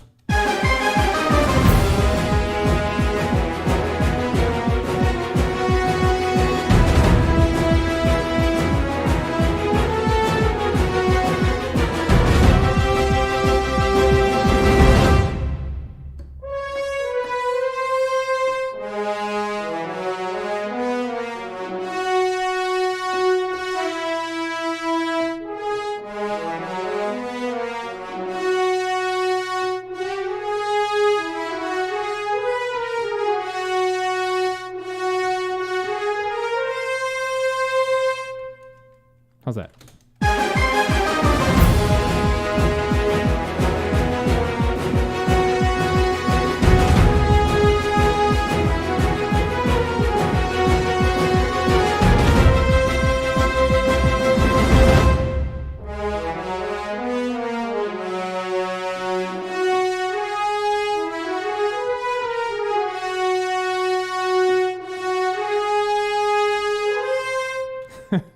This is not getting any good.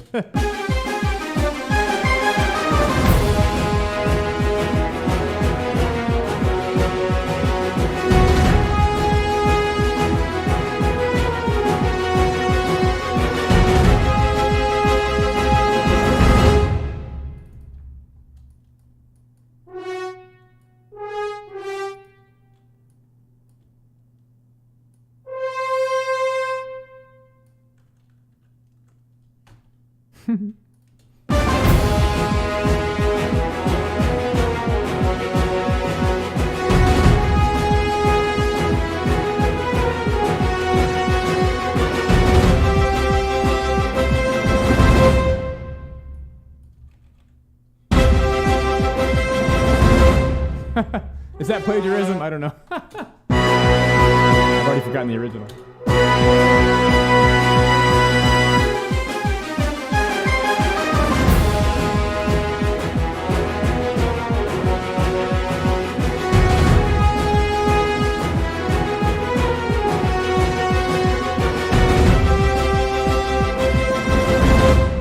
Why not?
C sharp to make it augmented.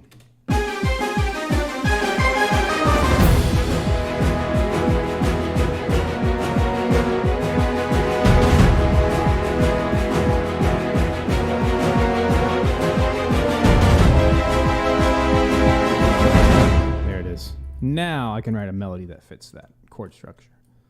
Those chords, those horns are just the best.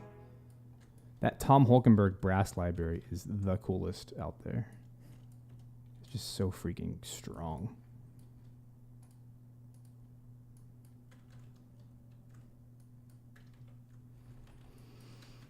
"12 horns, my gosh.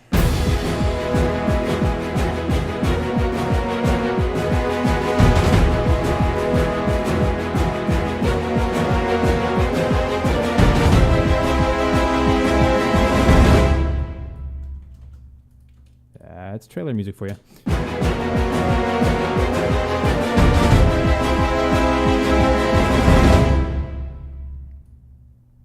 Okay.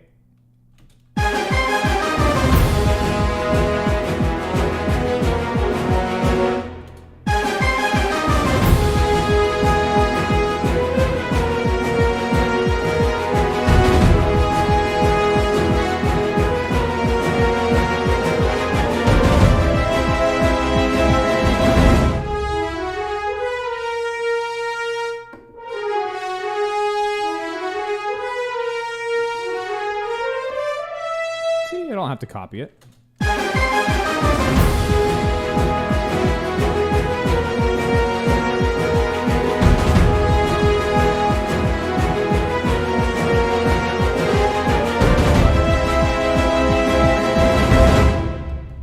Close. Almost a good melody.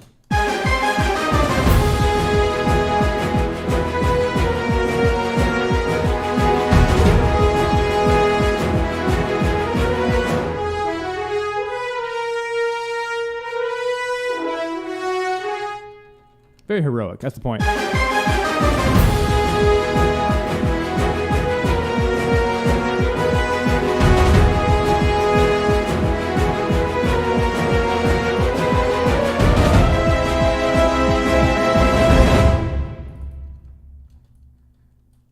Why are you laughing at me?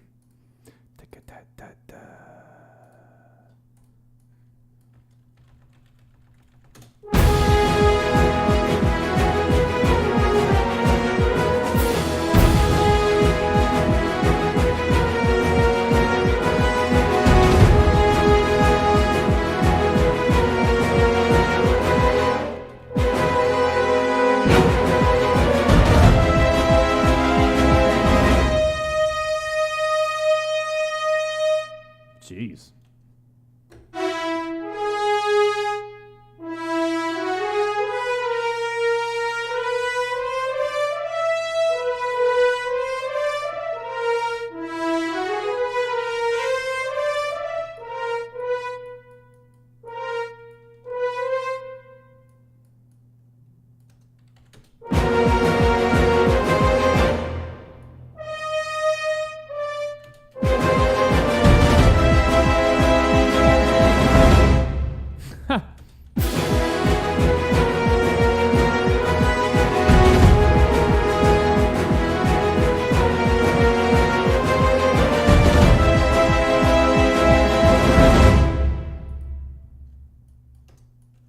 All right, I think I have it.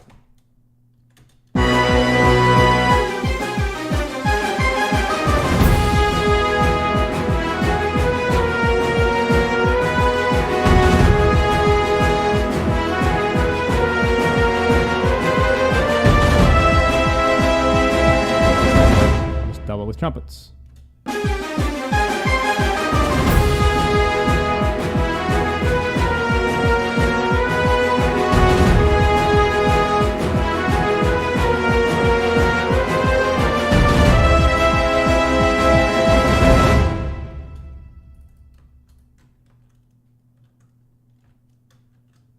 There it is.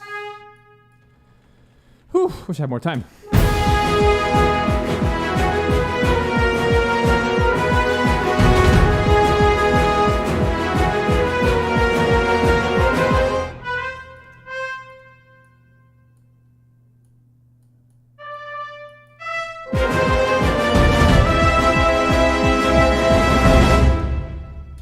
right, cool.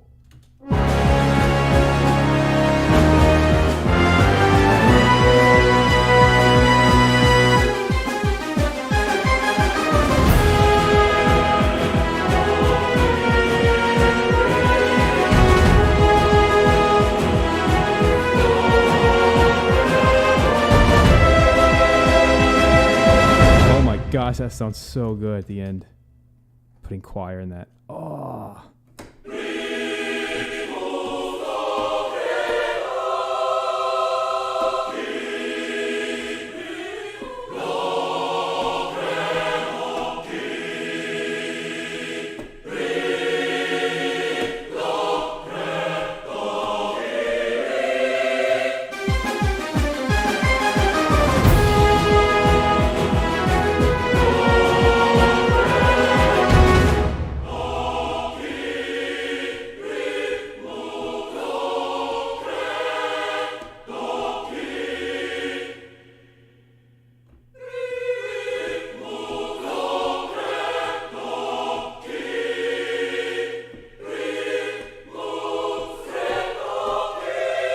What are my chords?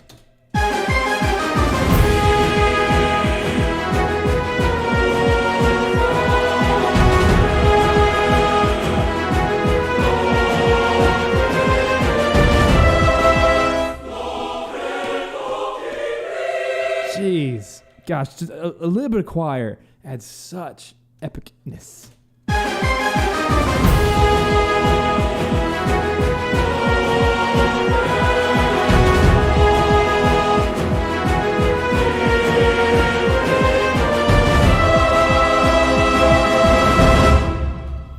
Jeez, that gives me all the feels. What an old faithful plugin. My gosh. Thing's so old. Alright,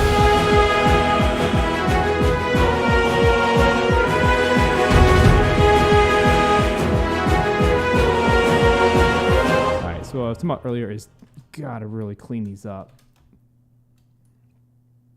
I already did a good job of putting some breaks between those. That looks pretty good.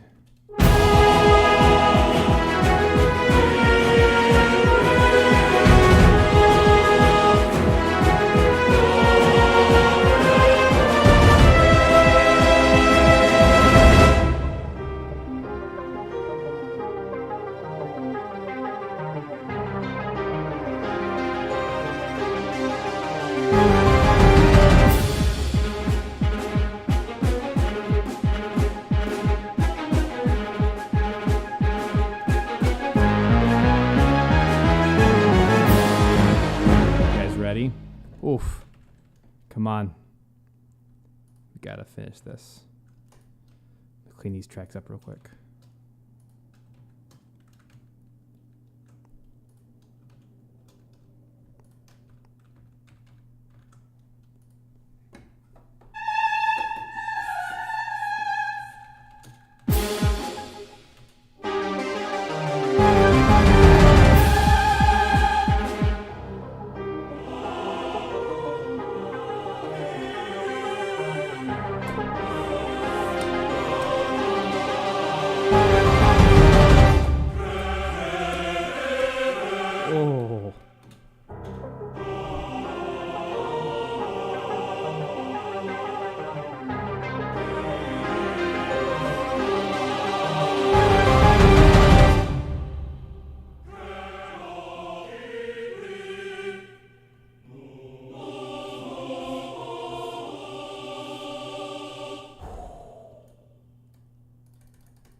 Is that D? Some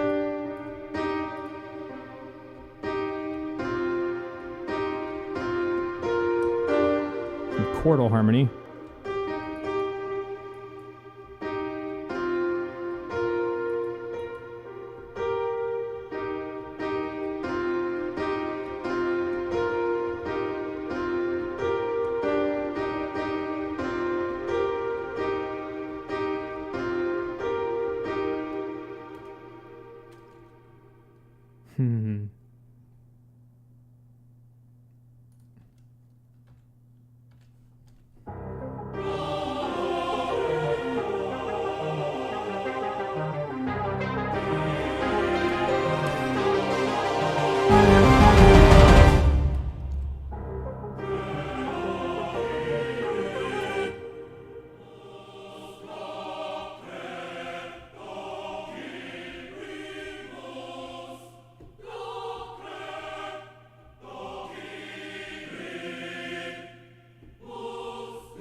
Look at that harmony note in there.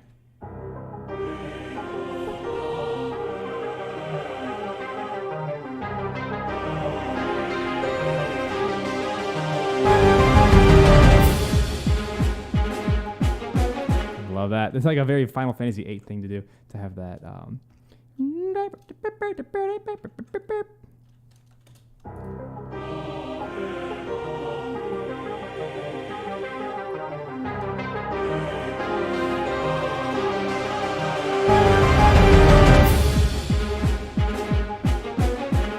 It's a really cool way to enter a battle too.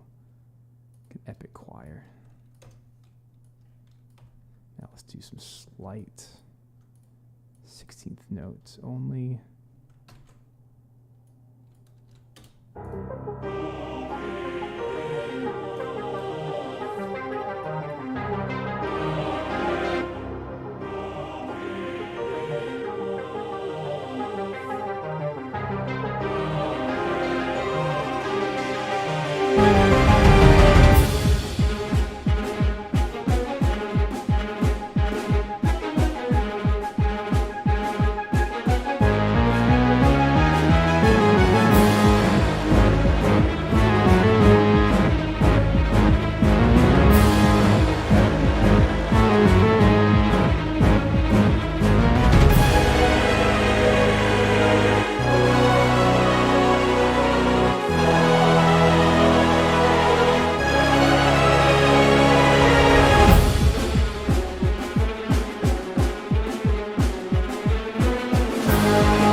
This needs a little bit of choir.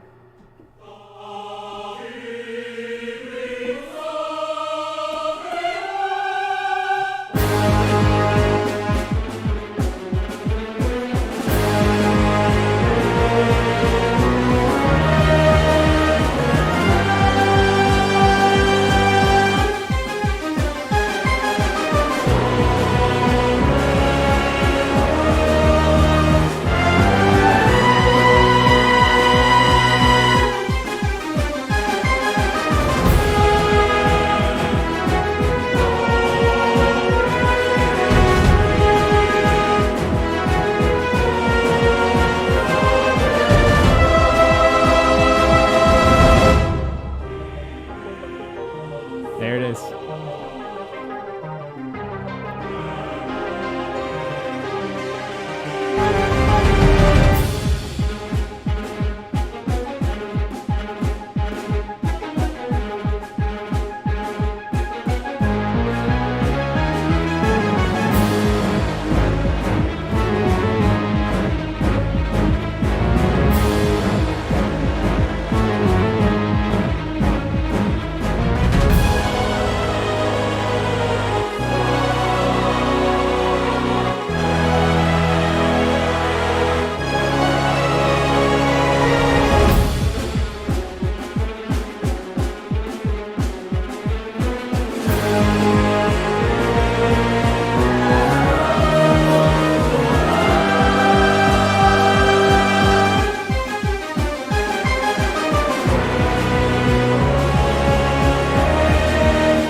All right, let's do da da da da.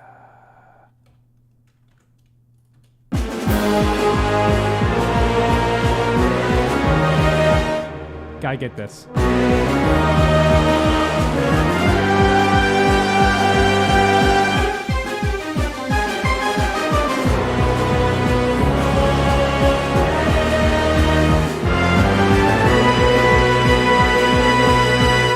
I'm not gonna make soprano sing a B. They don't have to because the trumpets are there.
All right, friends, we're done. So, final little step here. Let's do a smidge of mastering and we'll call it a day. So for this, I would like, give me 2 seconds, don't go anywhere. I'm gonna grab a reference track.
All right, friends, I'm back. That was very quick. I wanted to grab a reference track that I thought sounded similar and had a very big, epic sound quality. So I grabbed a track from Interstellar. Over here, my mastering, so my stereo out channel, a couple things. I'm going to throw on a limiter, negative 0.3 dB. And I'm going to grab Ozone 10. And on here, I'm going to grab a reference track. Grabbed from my library. Let me get it. All right, so it's called No Time for Caution, which is a track from Interstellar. It's loading that reference track real quick. And then you notice how it has a nice fat dynamic range. Then over here, I'm going to play the loudest part of my track, which is probably when the choir's just going ham.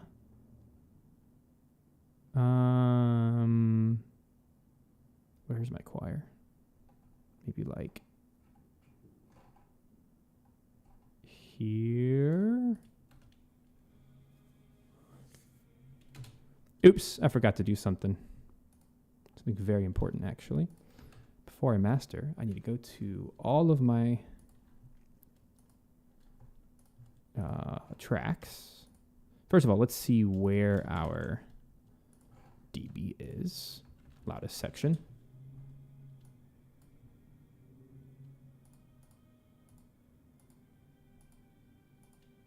All right, it's like -1. So I'm going to take everything and turn it down. Whoops.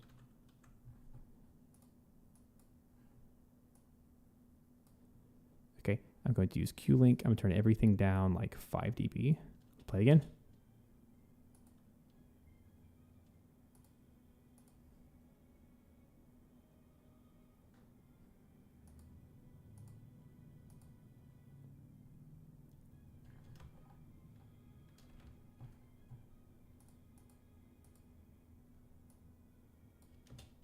All right, there we go. It's about -6 dB on my stereo out channel.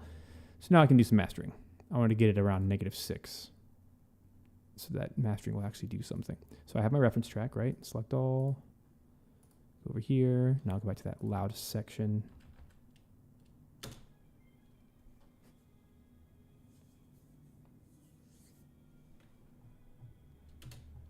I'm so sorry, my friends. I want you to hear the difference. Ah. Okay, sorry. I moved this. That's why you can't hear it. How about now? There you go. Sorry about that. I flipped my plugins. Ah! Let me try again. So I'm going to hit the relearn button. Go to a good loud section.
I like that process. Yeah, that was not a great reference track. Let me try again.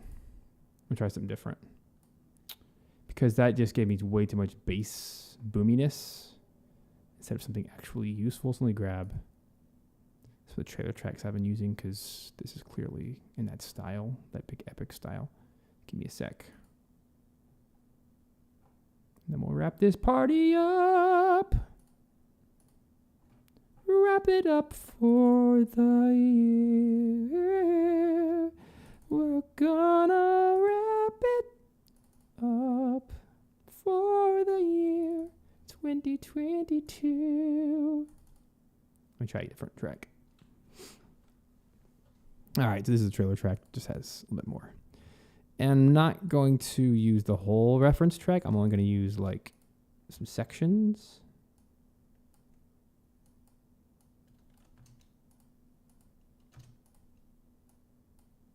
All right, go away, all of you. Ugh, I just keep messing this up. Yeah, Ozone is killer.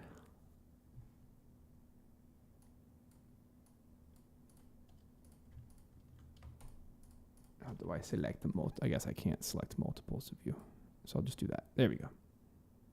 Okay. Anyway, let's try this again. We're going to do the relearn button, play something loud at -6 dB. And how about here?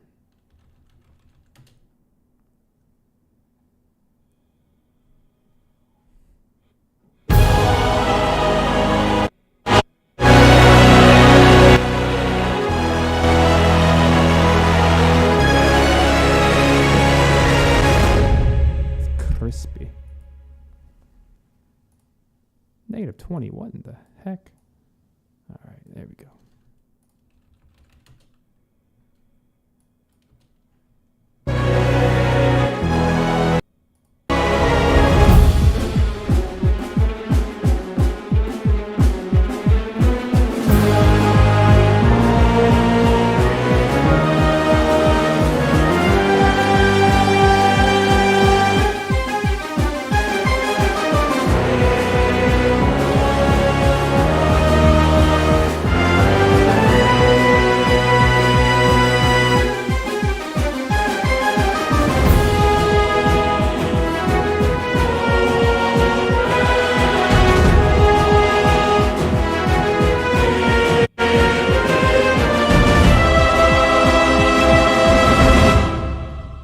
That's more like it. Look at that again.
All right, friends, let's fight Ifrit, shall we? That was fun. That was a really fun stream. 2 streams, actually, getting to work on this whole track. It's about 1.5 minutes, and I'm super proud of it. It's a nice blend of analog-ish sounding digital synths from Arturia mixed with some really epic orchestral, bigger-than-life kind of stuff. And I'm proud of myself because I didn't resort to using OTT and like compression. Instead, I just focused on quality arrangement and then mastered at the end. So I'm really happy with this mix, and I feel like I'm getting better at mixing in general. In an ideal world, if I had unlimited time, I would actually bounce every single one of these tracks as a stem, an audio stem, then throw it all into Pro Tools and then meticulously go through and chop up all the silence and dead space and like really EQ everything to fit even tighter. But I mean, for a relatively quick composition, I'm happy with that. I feel like it really punches and it gets the point across. So hope you guys had fun. I do have to run. This is the end of the line, end of the year for me. So thank you. Incredible year. We did so much here on YouTube in 2022. So much fun. This is by far my favorite YouTube year ever. And I've been doing it for, I think, about 15 years. It's been a lot of fun, and I'm really enjoying these live composing shows and working on commercial stuff as well as, scoring gameplay clips. I think some of my highlights from the year were Triangle Strategy. I really enjoyed... Did we do Fire Emblem? No, we did Tactics Ogre at one point. No, we did do Fire Emblem. We did the Warriors one. That one was really fun, like that rock style. The Sonic one was really fun. We did a Zelda Breath of the Wild 2. Now we know it's Tears of Kingdom. Did that trailer. I mean, we've done like 40 of these, 45 of these. It's crazy this year. So it's been super fun, and I can't wait for next year. Even more goodies coming. So for anyone, just a little shout out since it's the end of the year, for anyone that is not yet part of Video Game Music Alliance Pro Group, there's a link right here in the description and obviously right here on the screen. Just go to videogamemusicalliance.com, and there you can join the wait list. We open up a few times per year, and it's getting better every single month. We're bringing A-list composers to hang out with us and to answer our questions and to have incredible conversations. The last couple of months, we've brought on Penka Kuneva. We brought Jeff Rona. And these are some of the top dogs in the industry. We have more people lined up. We have Adam Gumman coming in February, and more people down the line. We have these masterclass chats. We have masterclasses. We have course materials there. We have monthly challenges. We have lanes, which means every single person that's there is dedicated to a certain goal, whether it's an income goal, financial goal, or it's specifically a production or a composition goal within the video game industry. And we pair you up with like-minded people to help you. And one of the things we're going to be introducing for 2023 is we're going to be having a coaching system in there as well for those who want that. And that way, those who are working on the materials and progressing in their career, they can actually have a coach dedicated and trained to help them reach those goals instead of kind of being left on your own to do it. So it's amazing. We had about 50 people in there since we started this year. In January. So it has been a crazy, tremendous journey. We added Matt. We all love Matt. Yay, Matt. Give him some love. He's been awesome here in the studio and obviously online with you guys. I'm looking to expand the team further in 2023. And obviously my composition journey is growing as more and more projects are coming and higher profile gigs. It's so great. And I love sharing in this stuff with you guys. So thank you for being here. Sorry, I got a tickle in my throat. I'm not going to cry. I need to drink some water. I've been sitting here too long. I need more coffee. But thanks, guys. This has been an incredible year. I'm so excited for what's coming up next year. And thanks for always being here today. And I hope this channel is a blessing to you. Our Discord group is free. Come join it. It's called Video Game Music Alliance. There's always a link for that, usually a link for that in description, and Matt will pop that into the chat right now, I hope. Yeah. So let's end it there. You guys have a fabulous remainder of the year. Happy holidays. Merry Christmas to everybody. And I'll see you in the new year with lots of new goodies. And all of that to say, we're opening again in early January for those who are on the wait list. So make sure you join. We don't do big public announcements about this. We kind of keep it quiet and secret because, not secret, but private, because we want the people who are in to be really in and to be fully dedicated. And we keep it small for a reason because it's much more intimate that way, and we can actually answer every question and be super involved. So anyway, love you guys. Have a lovely remainder of the year. And let's play out this epic battle with Ifrit from Final Fantasy VII Reunion Crisis Core. This was a fun one. Enjoy the outro, and I'll see ya in the new year.